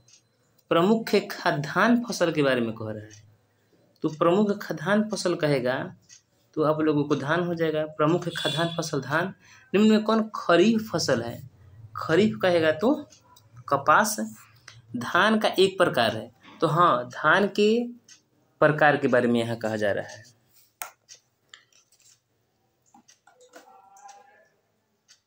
तो धान के मुख्य रूप से प्रकार यहाँ हो जाएगा आप लोगों को औस, अमन और बोरो तीनों।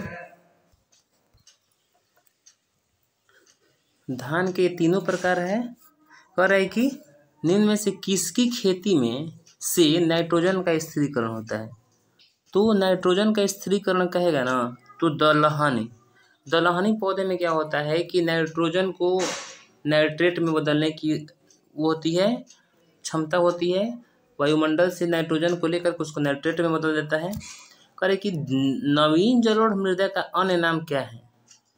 तो नवीन जलोढ़ मृदा कहेगा ना खादर कहेंगे और पुराने वाले को बांगर कहते हैं।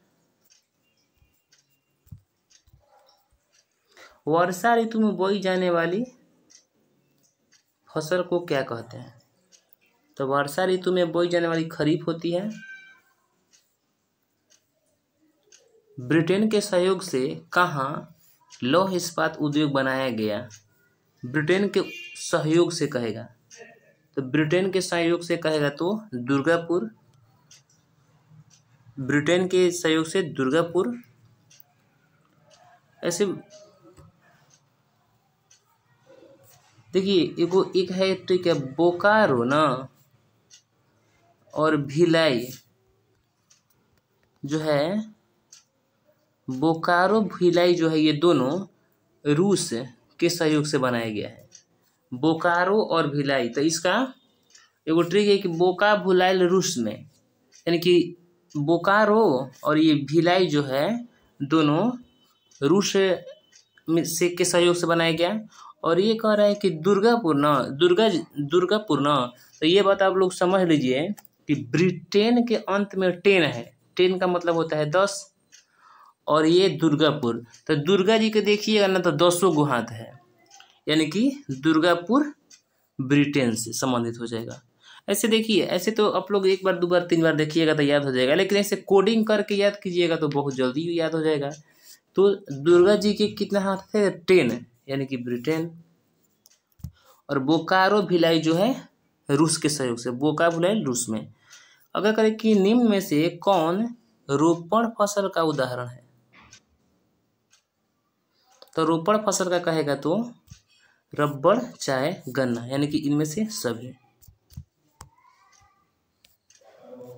निम्न में से कौन दलहनी फसल वायुमंडलीय नाइट्रोजन का स्थिरीकरण नहीं करता है? तो नहीं करने की बात कहेगा तो राजमा जो है नहीं करता है, जो कि दलहनी पौधा है।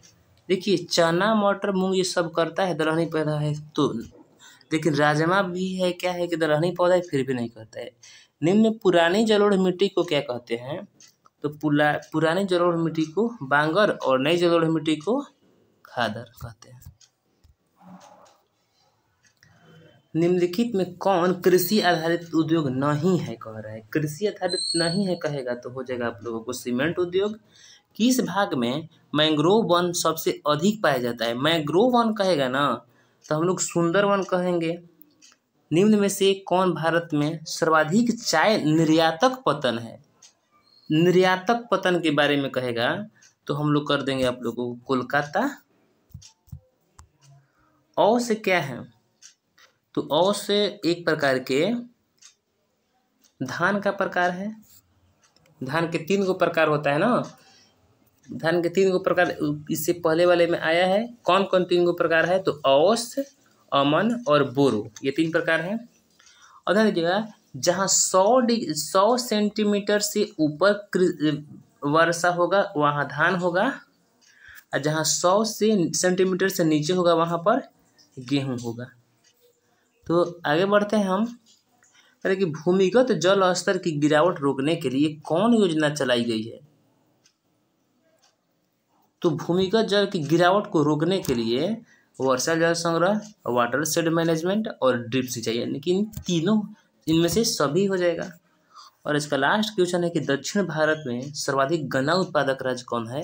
तो दक्षिण भारत के बारे में कह रहा है, तो दक्षिण भारत में आप लोग को हो जाएगा महाराष्ट्र। तो दोस्तों पहले हम क्लास 10th के लेसन 1 और लेसन 2 का वीडियो डाल चुके हैं।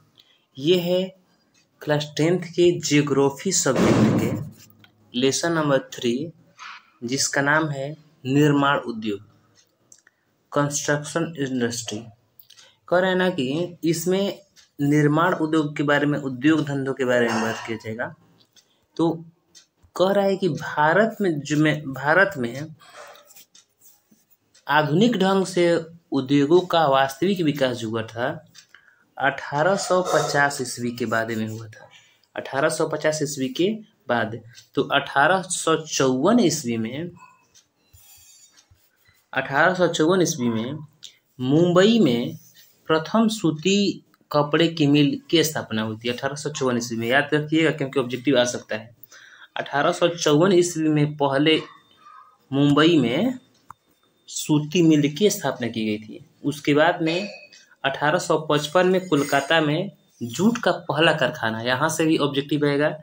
1854 में मुंबई में और 1855 में कोलकाता में जूट की, यहाँ जो हुआ था प्रथम सूती मिल के बारे में कहेगा तो मुंबई, और जूट के मिल के बारे में कहेगा तो कोलकाता। कोलकाता के यदि जगह का नाम कहेगा तो रिसरा, कोलकाता के रिसरा में 1855 में। चलिए उद्योग के बारे में बात कर रहा है तो श्रम के आधार पर उद्योग को 3 भागों में बांटा गया है। श्रम के आधार पर उद्योग को कितने भागों में बांटा गया है? 3 भाग में। कौन कौन? बड़े पैमाने का उद्योग, मध्य पैमाने का उद्योग और छोटे पैमाने का उद्योग। बड़े, मध्य और छोटे पैमाने का। कच्चे माल के आधार पर उद्योग को भी बांटा गया है। कितने भागों में? 2 भागों में, भारी उद्योग और हल्का उद्योग। स्वामित्व के आधार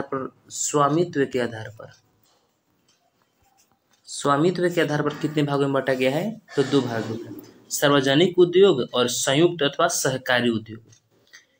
तो ये रहा। इसके अलावा कच्चे माल के स्रोत के आधार पर भी बांटा गया है, कृषि आधारित उद्योग और सूती वस्त्र उद्योग।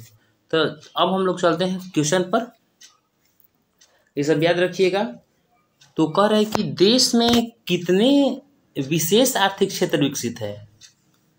देश में कितने विशेष आर्थिक क्षेत्र विकसित है कहेगा तो इसका राइट आंसर हो जाएगा 7। देश में कितने विशेष आर्थिक क्षेत्र विकसित है? तो 7। फाल्टा विशेष आर्थिक क्षेत्र कहाँ स्थित है? फाल्टा, तो जब फाल्टा की बात कहेगा तो फाल्टा हो जाएगा पश्चिम बंगाल में। फाल्टा कहाँ है? तो पश्चिम बंगाल में। पारादीप पतन किस राज्य में स्थित है?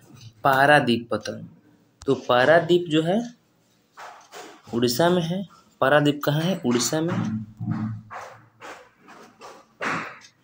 निम्नलिखित में कौन सा बंदरगाह पश्चिमी तट पर स्थित है? पश्चिमी तट पर स्थित है कहेगा तो ये हो जाएगा आप लोगों को कांडला, ऑप्शन नंबर 1 कांडला। इनमें कौन औद्योगिक अवस्थिति का कारक नहीं है? औद्योगिक के अवस्थिति के कह रहा है तो औद्योगिक अवस्थिति का हो जाएगा आप लोगों को जनसंख्या। भारत में सबसे पहले स्थापित लौह इस्पात कंपनी निम्नलिखित में कौन है? तो टाटा लोहा इस्पात है।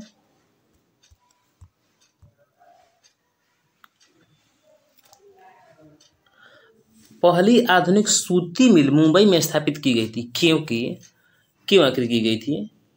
तो मुंबई एक वतन था उस समय, यहाँ यह कपास उत्पादक क्षेत्र के निकट है और मुंबई में पूंजी उपलब्ध थी। इसका मतलब कि उपयुक्त में से सभी। निम्नलिखित में अभी देखिए पहला सूती मिल कह रहा है तो पहला सूती मिल आप लोग को हम स्टार्टिंग में बताए हैं, यदि आपको याद है तो बताइए कि पहला सूती मिल मुंबई में कब स्थापित की गई थी? 1854 ईस्वी में। याद रखिएगा आप लोग। अब देखिए यहाँ पर जब मुंबई की बात कर रहा है ना तो मुंबई को ना सूती कपड़ों की महानगरी कहा जाता है। सूती कपड़ों की महानगरी आप लोगों से क्वेश्चन पूछ सकता है क्योंकि सब भी हम जो भी है पढ़ा रहे हैं एनसीईआरटी बुक को। तो कह रहे हैं कि आखिर प्रश्न में ये भी आ सकता है कि मुंबई को सूती वस्त्र कपड़ों की महानगरी क्यों कहा जाता है? तो क्योंकि सिर्फ मुंबई जो है महानगर क्षेत्र में भारत का लगभग 1/4 1/4 सूती वस्त्र तैयार करता है, इसलिए इसको कहा जाता है। निम्नलिखित में से कौन उद्योग कृषि पर आधारित नहीं है? देखिए कितना बार आया हुआ है, 5 बार आया हुआ क्वेश्चन है, इसलिए इंपॉर्टेंट है। कहे कि कृषि उद्योग पर आधारित नहीं है। सीमेंट जो है कृषि उद्योग पर आधारित नहीं है। हुगली किस औद्योगिक प्रदेश का केंद्र है हुगली? तो हुगली जो है कोलकाता रिसड़ा का औद्योगिक प्रदेश केंद्र है। निम्नलिखित कौन सा उद्योग सार्वजनिक क्षेत्र के अंतर्गत आता है? सार्वजनिक क्षेत्र के अंतर्गत आता है तो ये हो जाएगा बोकारो लौह इस्पात उद्योग। इनमें से कौन उपभोक्ता उद्योग है? बहुत बड़ा आया हुआ है। उपभोक्ता कहेगा तो ये हो जाएगा आप लोगों को चीनी उद्योग।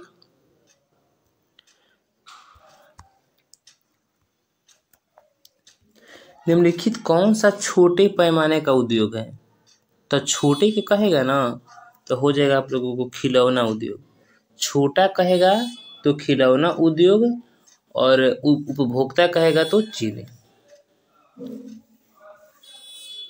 भोपाल त्रासदी में किस गैस का रिसाव हुआ था? भोपाल त्रासदी में मिथाइल आइसोसाइनाइड का। निम्नलिखित कौन सा उद्योग दूरभाष कंप्यूटर आदि संयंत्र निर्मित करता है? तो दूरभाष संयंत्र के बारे में कहेगा ना तो हो जाएगा इलेक्ट्रिक। एग्जीक्यूशन की ओर बढ़ते हैं। इनमें कहाँ स्वतंत्रता प्राप्ति के बाद लोहा इस्पात का कारखाना खुला? कहाँ? तो इसका राइट आंसर हो जाएगा आप लोगों को राउरकेला में। निम्नलिखित में कौन सा उद्योग चूना पत्थर को कच्चे माल के रूप में प्रयोग करता है? सीमेंट। नेपानगर प्रसिद्ध है अखबारी कागज के लिए।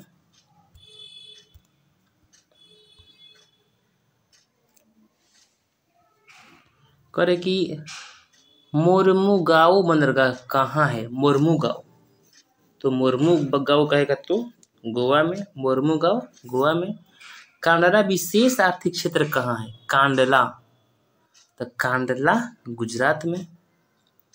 राउरकेला इस्पात संयंत्र की स्थापना में किस देश ने सहायता की? राउरकेला कहेगा तो जर्मनी। जिसके पास पैसा ज़्यादा होता है ना वही केला खाता है। कोडिंग करिए इसको। जिसके पास ज़्यादा पैसा होता है वही केला खाता है। केला का मतलब कि राउरकेला। जर्मनी, मनी है अंत में। मनी का मतलब होता है पैसा। जर्मनी से मनी निकाल लीजिए तो मनी मतलब कि जर्मनी और केला मतलब राउरकेला। तो कोडिंग कीजिए। इससे पहले वाला में चैप्टर में बताए हैं कि दुर्गापुर कहेगा तो दुर्गा जी के 10 गो हाथ था ना जी, 10 हाथ है यानी कि ब्रिटेन। तो दुर्गापुर कहेगा तो ब्रिटेन। दुर्गापुर कहेगा तो ब्रिटेन। जिसके पास मनी ज़्यादा रहता है वो केला खाता है। तो मनी का मतलब जर्मनी और केला मतलब राउरकेला। और एक और वो बताए थे कि बोकारो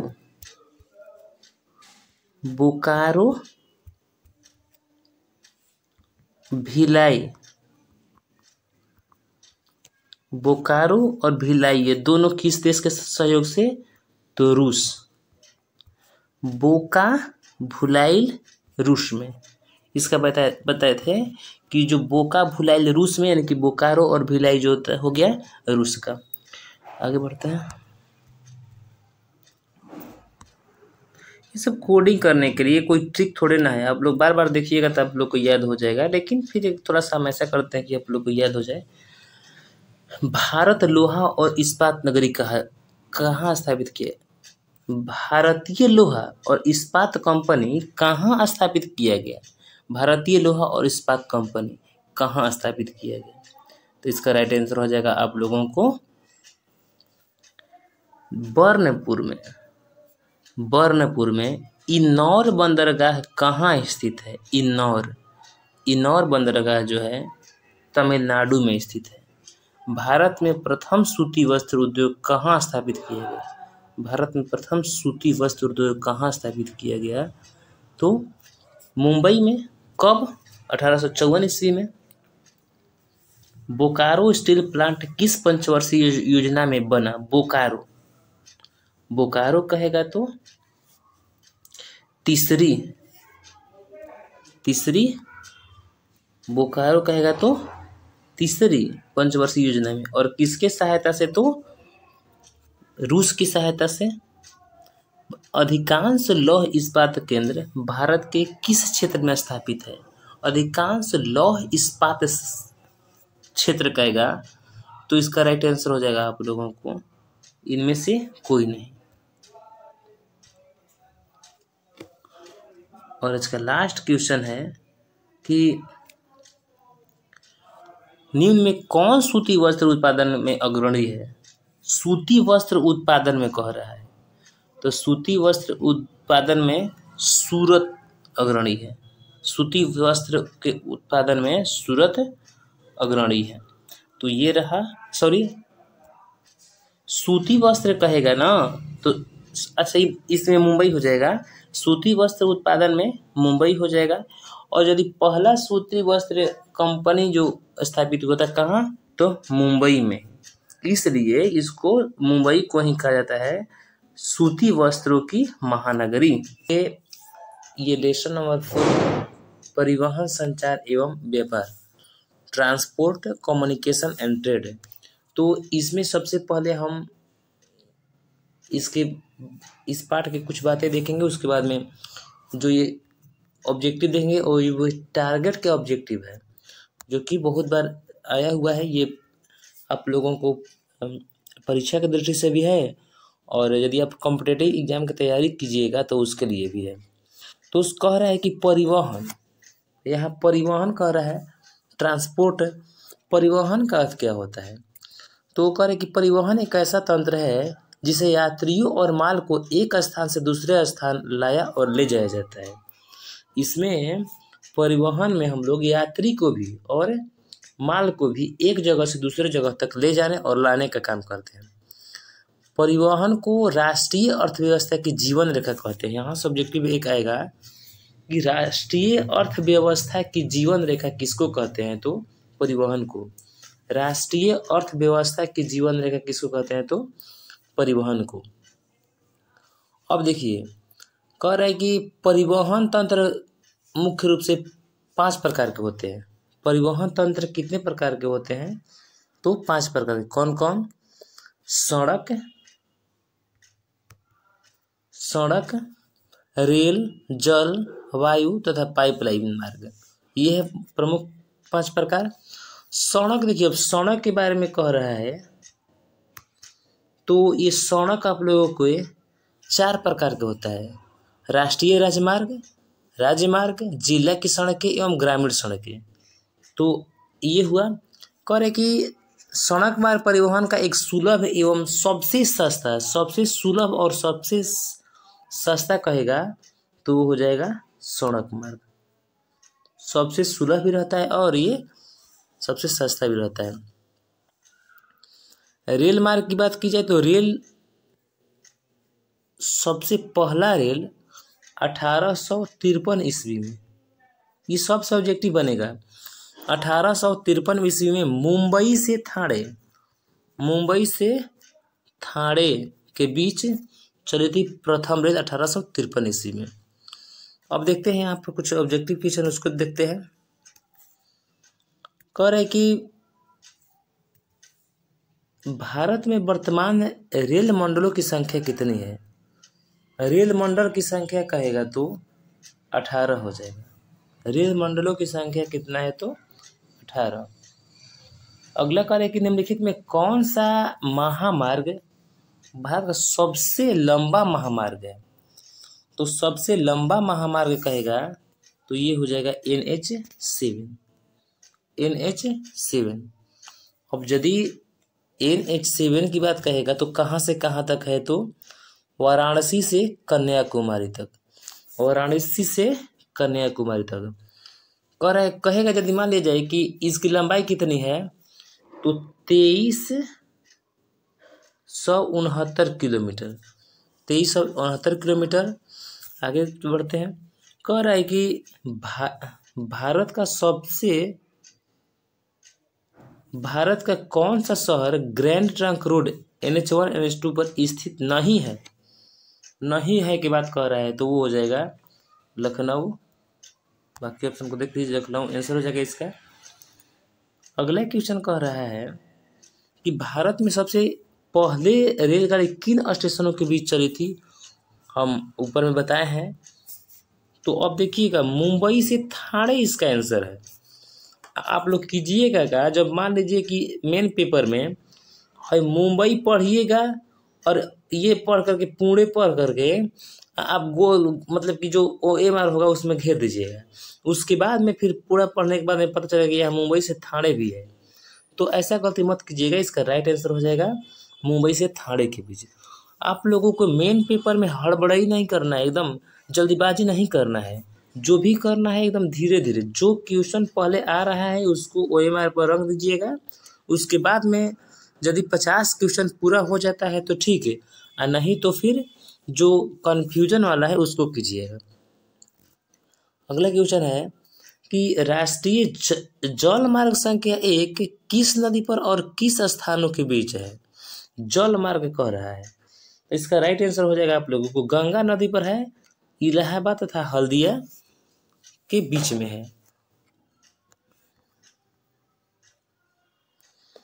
अगला क्वेश्चन है कि निम्न में कौन से दो दूरस्थ स्थान पूर्वी पश्चिमी गलियारों से जुड़े हुए हैं?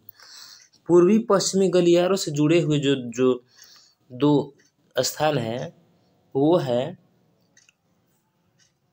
सिलचर तथा पोरबंदर है। निम्न में कौन सा खंड दो या अधिक देशों के व्यापार को दर्शाता है? दो या दो से अधिक देशों के व्यापार को कौन सा खंड दिखाता है?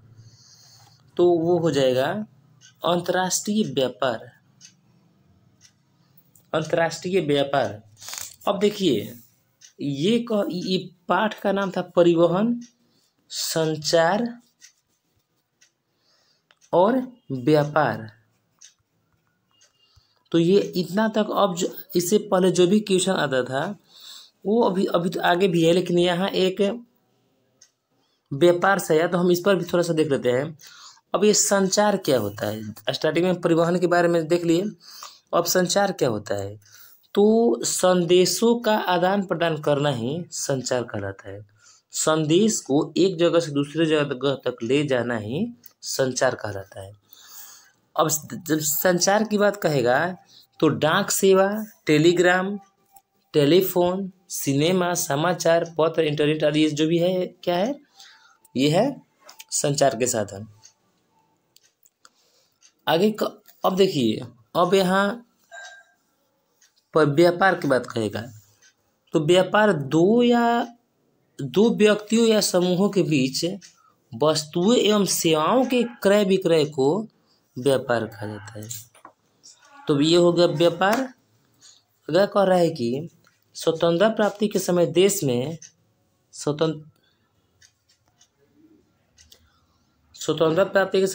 सड़कों की कुल लंबाई कितनी थी? स्वतंत्रता प्राप्ति के समय की बात कह रहा है। तो अब देखिए, इसका राइट आंसर हो जाएगा आप लोग को 3.88 लाख है किलोमीटर। अब इसमें कच्ची सड़क थी, ये याद रख लीजिएगा, कच्ची और पक्की। तो कच्ची सड़कों की जो लंबाई थी लाख में ही, लाख किलोमीटर में 2.42 किलोमीटर, और पक्की सड़क जो थी 1.46। तो दोनों को जोड़ने पर 6 2 8 4 4 8 और 2 1 3 3.88 हो गया। और इसका राइट आंसर हुआ है 3.88 लाख किलोमीटर। तो याद रखिएगा, ये भी नोट कर लीजिएगा, यदि कच्ची सड़क आएगा तो 2.42 लाख किलोमीटर, और पक्की सड़क आएगा तो 1.46 लाख किलोमीटर। दोनों को जोड़ने पर हो जाएगा आपको इतना।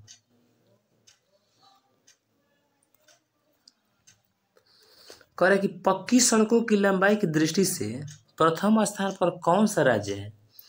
पक्की सड़क कह रहा है, तो जब पक्की सड़क कहेगा तो हो जाएगा आप लोगों को महाराष्ट्र। निम्नलिखित कौन सड़कों का एक वर्ग नहीं है कह रहा है।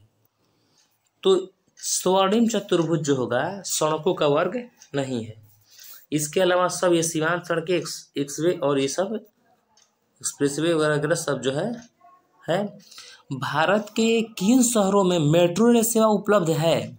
मेट्रो सेवा कह रहा है तो किन शहरों में, तो ये हो जाएगा आप लोगों को कोलकाता एवं दिल्ली। कोलकाता एवं दिल्ली। किस वर्ष इंडिया एयरलाइंस को इंडिया नाम दिया गया? किस वर्ष कहेगा तो ये हो जाएगा आप लोगों को 2005 ईस्वी में। 2005 ईस्वी में भारतीय अंतर्देशीय जलमार्ग प्राधिकरण का गठन किस वर्ष किया गया था? तो 1986 ईस्वी में। इनौर पत्तन किस राज्य में स्थित है? तो इनौर कहेगा तो तमिलनाडु में हो जाएगा।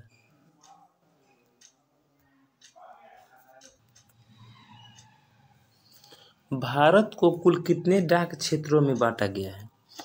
डाक क्षेत्रों की बात कहेगा, भारत को कितने डाक क्षेत्रों में बांटा गया है, तो इसका राइट आंसर हो जाएगा 8 डाक क्षेत्रों में। नागपुर सड़क योजना के अंतर्गत सड़कों को कितने भागों में बांटा गया है? नागपुर सड़क योजना के अंतर्गत सड़कों को कितने भागों में बांटा गया है? तो 4 भागों में। परिवहन के साधनों में सबसे सस्ता परिवहन का साधन कौन सा है? ये स्टार्टिंग में हम बताए हैं, तो ये सड़क हो जाएगा। 2018 में देखिए आया हुआ है। भारत का सबसे बड़ा बंदरगाह कौन सा है? भारत का सबसे बड़ा बंदरगाह कहेगा तो वो मुंबई हो जाएगा। स्वर्णिम चतुर्भुज संबंधित है किससे? तो सड़क मार्ग से। मेट्रो रेल सेवा उपलब्ध है। मेट्रो रेल सेवा कहाँ उपलब्ध है? दिल्ली में। डेक्कन ओडेसी रेलगाड़ी किस राज्य से में चलती है? ओडेसी, डेक्कन ओडेसी कह रहा है, तो ओडेसी कह रहा है तो महाराष्ट्र। भारत का सबसे बड़ा रेलवे क्षेत्र कौन सा है? भारत का सबसे बड़ा रेलवे क्षेत्र के बारे में कहेगा तो हम लोग उत्तर रेलवे को सही करेंगे। उत्तर रेलवे क्षेत्र।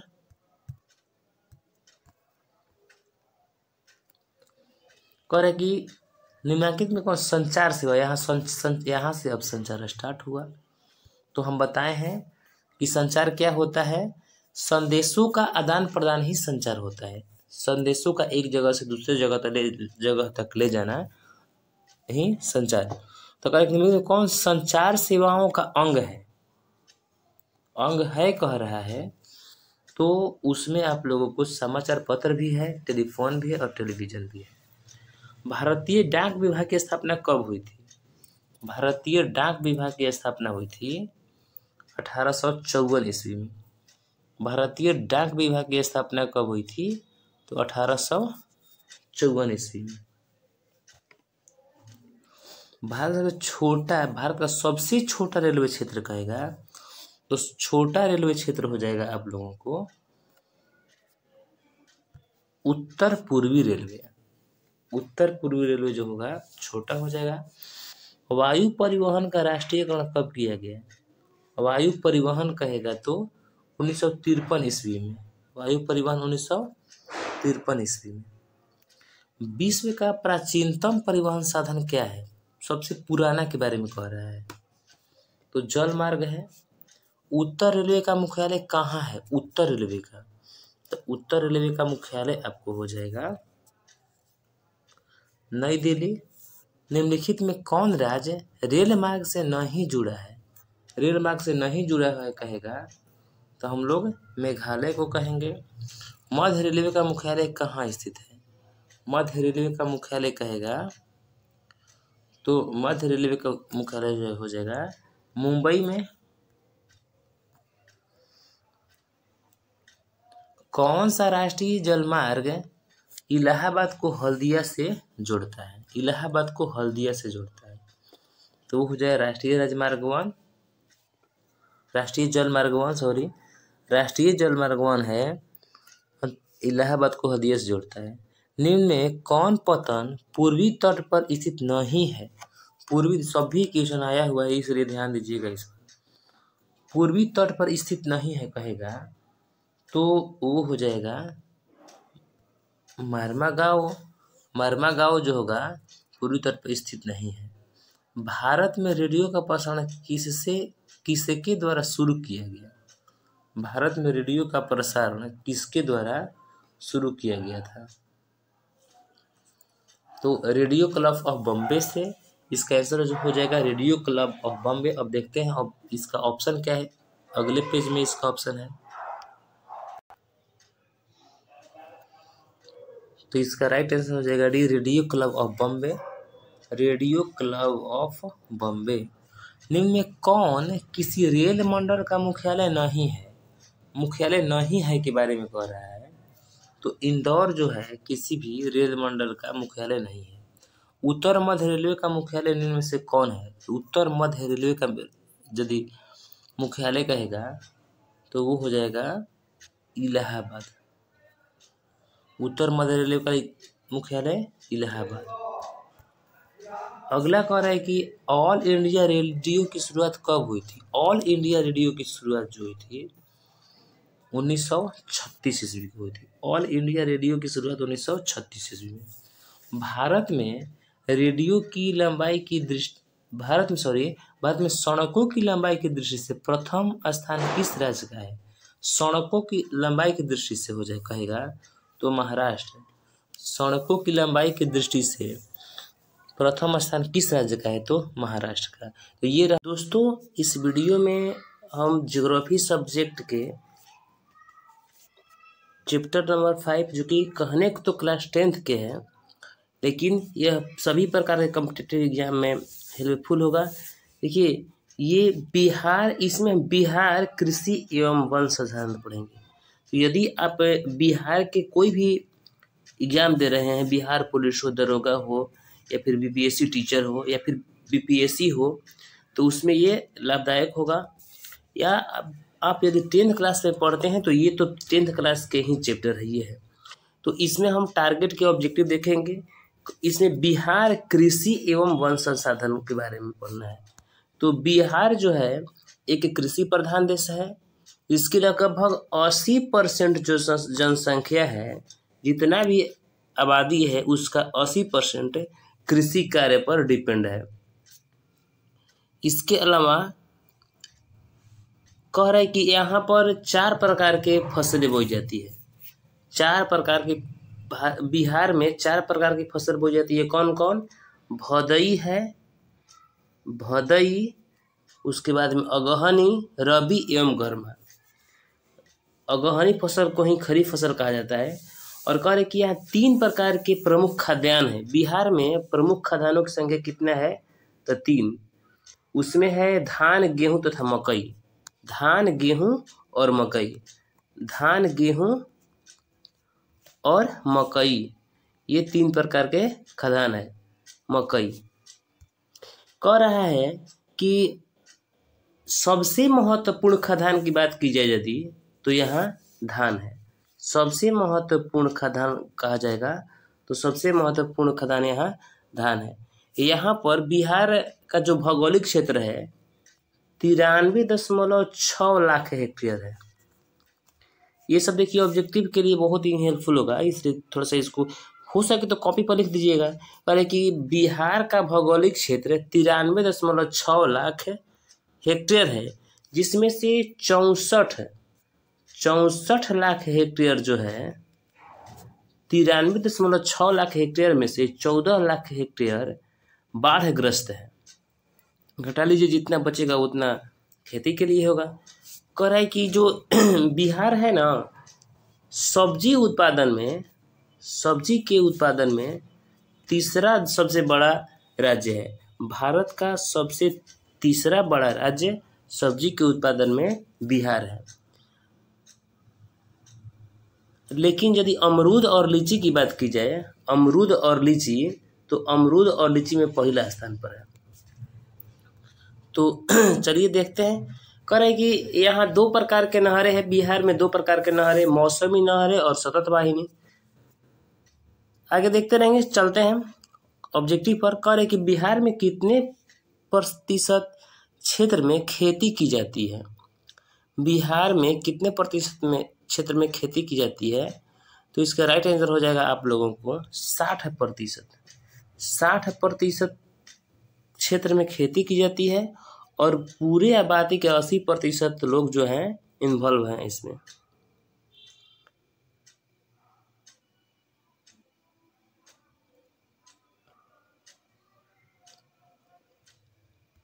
करे कि बिहार आज कितनी % जनसंख्या कृषि कार्य में लगी हुई है।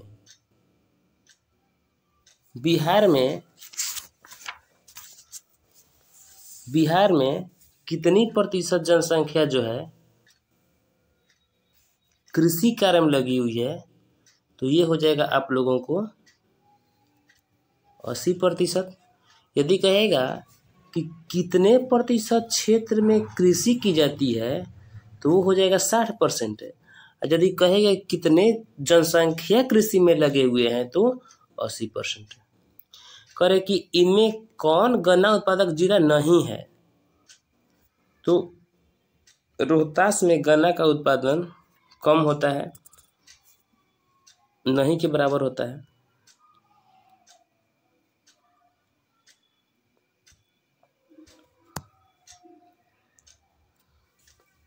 करे कि बिहार के जूट उत्पादन में वृद्धि हो रही है, गिरावट हो रही है, स्थिर है कि में से कोई नहीं। तो बिहार के जूट उत्पादन में गिरावट हो रही है। तंबाकू उत्पादन जो है क्षेत्र है वो है गंगा का दियारा। कोसी नदी घाटी परियोजना का आरंभ हुआ कब? कोसी नदी घाटी परियोजना का प्रारंभ कब हुआ? तो इसका राइट आंसर हो जाएगा 1955 में। अब देखिए बिहार में 3 प्रकार के नदी घाटी परियोजना है। पहला होगा कोसी नदी घाटी परियोजना, दूसरा का हो गया आप लोग गंडक नदी घाटी परियोजना और तीसरा का हो गया सोन नदी घाटी परियोजना। पहला का कोसी, दूसरा का गंडक और तीसरा का सोन नदी घाटी परियोजना। तो कह रहा है कि कोसी नदी घाटी परियोजना जो है 1955 ईस्वी में आरंभ हुआ था। अगला करें कि गंडक परियोजना का निर्माण किस स्थान पर हुआ?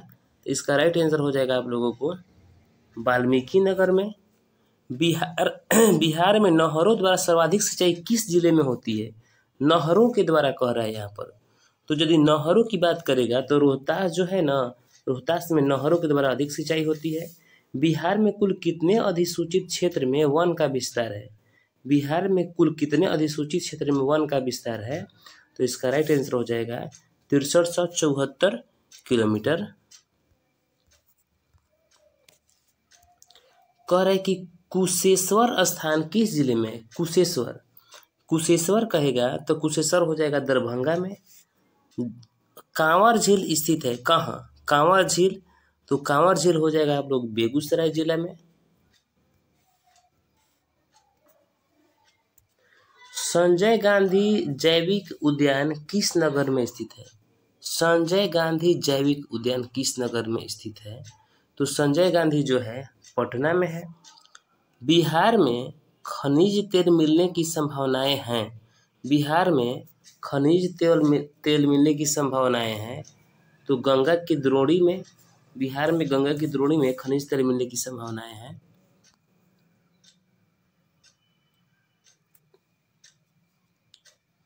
कह रहे कि एशिया में सबसे पुराना रेलवे वर्कशॉप कौन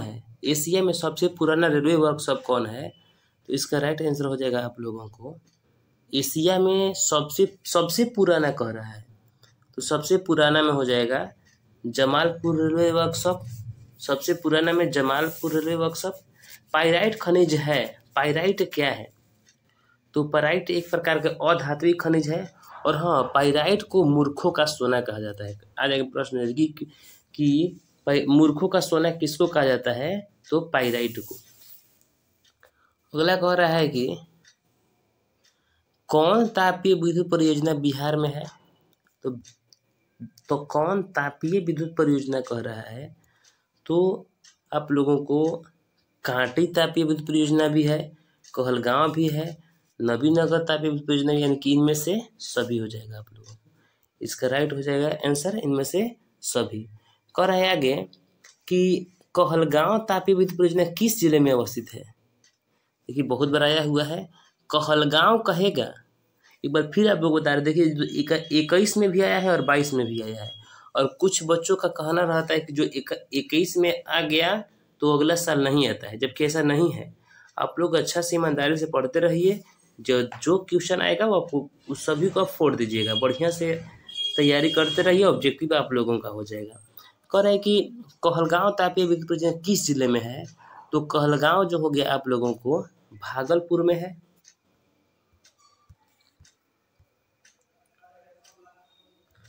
कांटी तापीय विद्युत परियोजना किस जिले में स्थापित है। कांटी तापीय विद्युत परियोजना, कांटी तापीय विद्युत परियोजना जो है किस जिले की बात कह रहा है, तो ये हो जाएगा मुजफ्फरपुर में। बिहार में BHPC द्वारा बृहत परियोजनाओं की संख्या कितनी है। BHPC द्वारा बृहत परियोजनाओं की संख्या जो है वो है 10 गो। बिहार में कार्यरत जल विद्युत परियोजनाओं की कुल विद्युत उत्पादन क्षमता कितनी है, तो ये हो जाएगा 44.20 मेगावाट। भारत की पहली चीनी मिल कब स्थापित की गई थी। पहली चीनी मिल कहेगा ना तो 1840 ईस्वी में। वर्तमान में बिहार में चीनी कुल उत्पादन क्षमता कितनी है। चीनी की कुल उत्पादन क्षमता कहेगा तो वो हो जाएगा आप लोगों को 3.52 लाख टन। अगला क्वेश्चन कह रहे कि निम्नलिखित में कहाँ जूट के कारखाने स्थापित हैं। बिहार के किस जगह पर जूट के कारखाने स्थापित है कहेगा तो वो हो जाएगा आप लोगों को कटिहार में। तंबाकू उत्पादन में बिहार का स्थान देश में बढ़ रहा है घट रहा है ऐसे कह रहा है, तो घटा है, पहले जाता था अब पहले के अपेक्षा घट रहा है। चीनी उद्योग का कच्चा माल क्या है। चीनी उद्योग का कच्चा माल क्या है, तो चीनी जो होता है गन्ना से बनाया जाता है। बिहार के किस शहर में कांच उद्योग स्थापित है। किस शहर में कांच उद्योग कहेगा तो हाजीपुर में। सिगरेट का कारखाना कहाँ है। सिगरेट का कारखाना कहेगा तो सिगरेट का कारखाना मुंगेर में है। सिगरेट का कारखाना मुंगेर में, यदि कांच उद्योग कहेगा तो हाजीपुर में। चीनी उद्योग तो जो है कच्चा माल है गन्ना।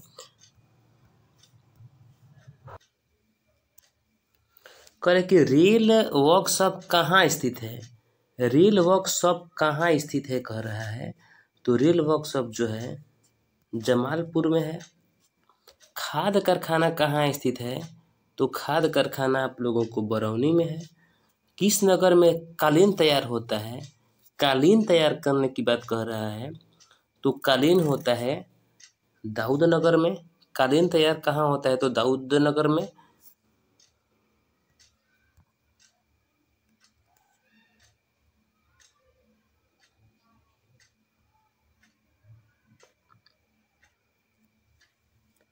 करें कि अशोक पेपर मिल किस जिले में स्थित है।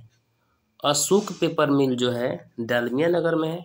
अशोक पेपर मिल डालमिया नगर। बिहार की पहली रेल लाइन थी कौन। बिहार की पहली rail line Martin railway. Patna हवाई अड्डे का क्या नाम है। पटना हवाई अड्डे का नाम है जयप्रकाश अंतर्राष्ट्रीय हवाई पत्तन। कह रहे कि ग्रांड ट्रंक रोड का राष्ट्रीय राजमार्ग संख्या क्या है।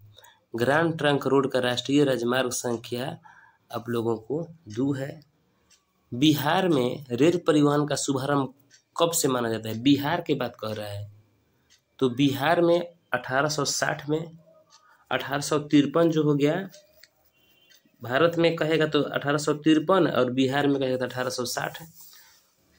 पूर्व मध्य रेलवे का मुख्यालय कहाँ है। पूर्व मध्य रेलवे का मुख्यालय हाजीपुर में।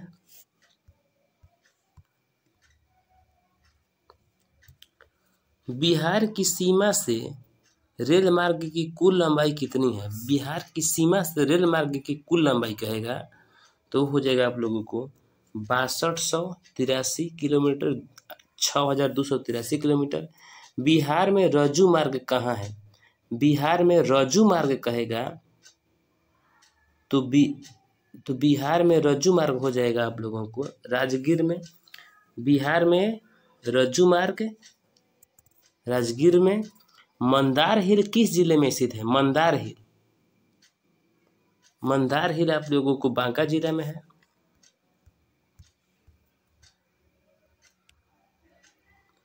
करे कि राष्ट्रीय पोत संस्थान पटना के किस घाट पर स्थित है? राष्ट्रीय पोत संस्थान पटना के किस घाट पर स्थित है? तो राष्ट्रीय पोत संस्थान महेंद्रू घाट। 2001 में बिहार की कुल जनसंख्या कितना थी?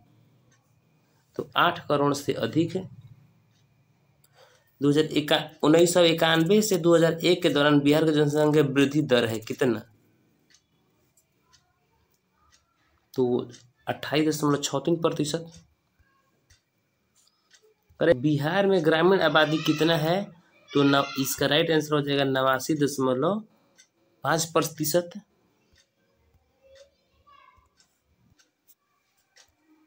बिहार का सर्वाधिक जनसंख्या घनत्व वाला जिला कौन है? जनसंख्या घनत्व वाला जिला पूछ रहा है तो सबसे अधिक जनसंख्या घनत्व वाला जिला है पटना। सबसे अधिक जनसंख्या घनत्व वाला जिला कौन सा है? तो पटना। सबसे अधिक आबादी वाला कौन सा जिला है? सबसे अधिक आबादी कहेगा तो वो भी हो जाएगा पटना। सबसे अधिक आबादी कहेगा तो पटना, सबसे अधिक जनसंख्या घनत्व कहेगा तो भी पटना। सासाराम नगर का विस्तार हुआ था किस युग में? तो सासाराम नगर का मध्य युग में ही विस्तार हो गया था। सासाराम नगर का विस्तार मध्य युग में ही हो गया था।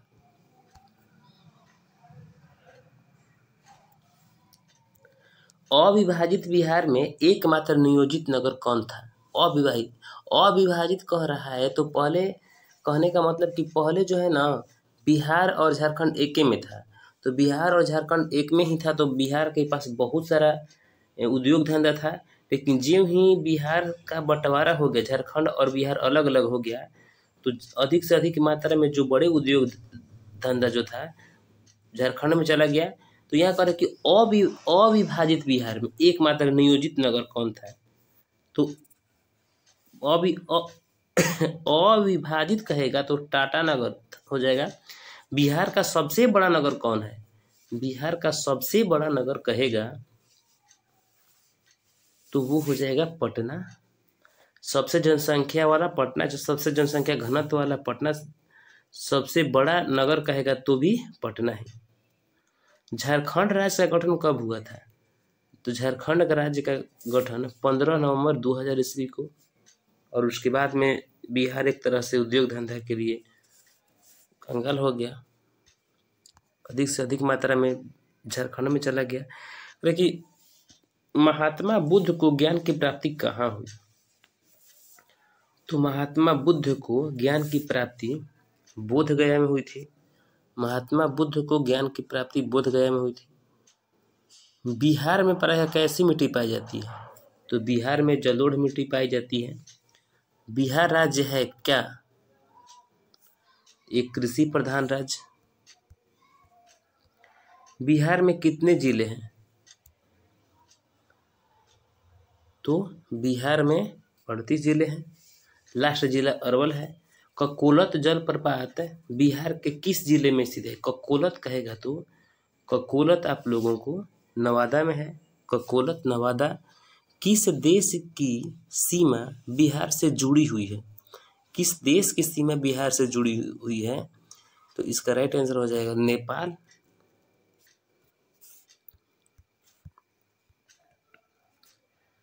बिहार की किस नदी की उत्पत्ति अमरकंटक से हुई है? बिहार की किस नदी की उत्पत्ति अमरकंटक से हुई है? तो इसका राइट आंसर हो जाएगा आप लोगों को सोन नदी। बिहार की किस नदी की उत्पत्ति अमरकंटक से? सोन नदी की उत्पत्ति अमरकंटक से हुई है। बिहार की प्राचीनतम नदी घाटी परियोजना कौन है? सबसे प्राचीनतम कहेगा, सबसे प्राचीनतम में सोन नदी हो जाएगा। नवीनगर तापीय विद्युत संयंत्र कहाँ स्थित है? नवीनगर कहेगा तो औरंगाबाद में। नवीनगर औरंगाबाद में। कह रहे कि निम्न में से किस नदी को बिहार का शोक कहा जाता है? तो कोसी नदी को बिहार का शोक कहा जाता है। बिहार का कौन सा जिला जूट का सबसे बड़ा उत्पादक है? कौन सा जिला जूट का सबसे बड़ा उत्पादक कहेगा तो जूट का सबसे बड़ा उत्पादक जिला हो जाएगा पूर्णिया। निम्न में से कौन दक्षिण बिहार की नदी है? दक्षिण बिहार की नदी कह रहा है, दक्षिण बिहार की नदी हो जाएगा सोन। और आज का लास्ट क्वेश्चन है कि निम्न में से कहाँ ताप विद्युत उत्पादन केंद्र स्थित है? ताप विद्युत उत्पादन केंद्र कहेगा तो बरौनी में भी, कहलगांव में भी और कांटी में भी, यानी कि इनमें से सभी। तो ये रहा मेरा लास्ट क्वेश्चन। यदि दोस्तों आप लोगों को वीडियो अच्छा लगा होगा तो चैनल को सब्सक्राइब कर लीजिएगा, वीडियो को लाइक कर लीजिएगा और अपने दोस्तों को भी शेयर कीजिएगा। धन्यवाद।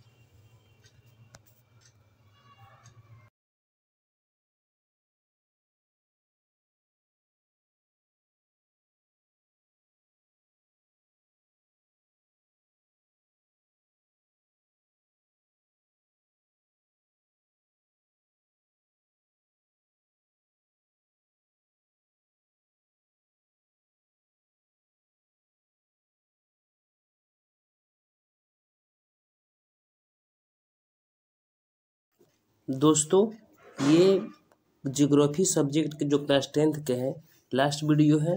इससे पहले 5 वीडियो आप लोग जा करके प्लेलिस्ट में देख लीजिएगा, सभी का ऑब्जेक्टिव अवेलेबल है। ये लास्ट वीडियो है और इसके बाद आप लोगों को सभी ज्योग्राफी का एक मास्टर वीडियो दे दिया जाएगा, जिसमें एक ही वीडियो में 1 से लेकर के 6 पाठ तक कवर हो जाएगा। इसके बाद एक 5 नंबर का आता है आपदा प्रबंधन, डिजास्टर मैनेजमेंट, तो उसका वीडियो अलग से डाल दिया जाएगा। तो ये है मानचित्र अध्ययन जो कि पाठ 6 है, मैप स्टडी। तो इससे भी 1-2 नंबर के क्वेश्चन आ जाता है। तो मानचित्र अध्ययन में कह रहे हैं कि इसमें एक हैस्योर विधि है। हैस्योर विधि क्या होता है? तो हैस्योर विधि का विकास लेहमान ने किया था। यहाँ से एक ऑब्जेक्टिव आ गया कि हैस्योर विधि का विकास किसने किया था? तो लेहमान ने किया था। इसके बाद देखिए क्या होता है कि हैस्योर विधि के अंतर्गत मानचित्र में छोटी महीन एवं खंडित रेखाएं खींची जाती है। हैस्योर विधि के तहत मानचित्र में जो नक्शा होता है, मैप होता है, उसमें छोटी महीन एवं खंडित रेखाएं खींची जाती है। कह रहा है कि ये रेखाएं ढाल के दिशा में या जल के प्रवाह की दिशा में खींची जाती है। ढाल की दिशा में हो या जिधर जल बहता है उसी की दिशा में ये खींची जाती है। कह रहा है कि अब मानचित्र क्या है? तो मानचित्र एक ऐसा महत्वपूर्ण भौगोलिक उपकरण है जिसमें भू सतह के प्राकृतिक एवं मानवकृत ब्यौरों को प्रदर्शित किया जाता है। जो भूमि की सतह होता है उसके प्राकृतिक एवं मानव निर्मित जो भी ब्यौरा है उसको इसमें दिया जाता है। क्या है कि इसमें पर्वतीय छायाकरण होता है, पर्वत का छाया। समोच्च रेखाएं जो ऊंचा वक्ष प्रदर्शन के लिए सर्वश्रेष्ठ मानी जाती है। इसमें समोच्च रेखाएं जो होती है सर्वश्रेष्ठ मानी जाती है। और एक भी आकार की घाटी का निचला भाग भीतरी समोच्च रेखाओं द्वारा प्रदर्शित किया जाता है। चलिए देखते हैं आगे इसमें क्या कह रहा है। कह रहा है कि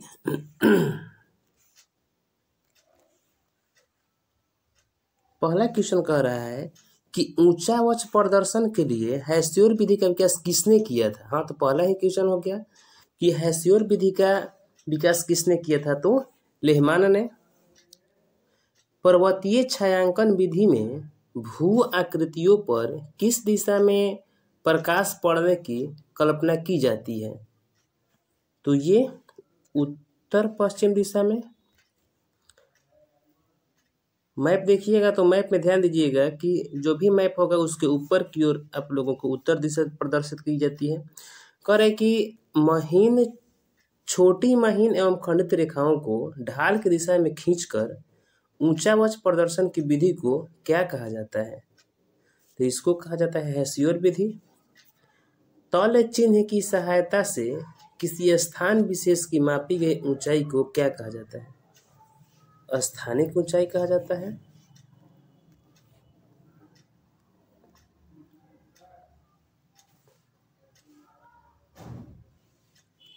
अरे कि स्तर रंजन विधि के अंतर्गत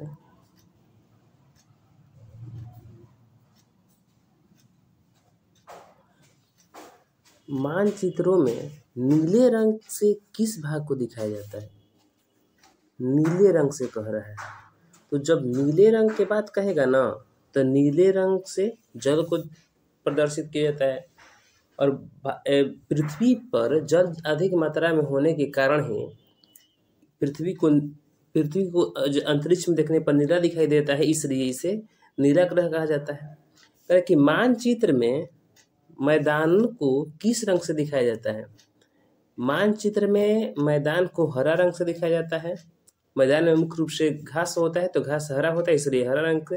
ध्यान दीजिएगा, यदि जल कहेगा तो जल नीले रंग से, यदि मैदान कहेगा तो मैदान को हरा रंग से। कहे कि मानचित्र में सफेद रंग किस आकृति को दर्शाता है?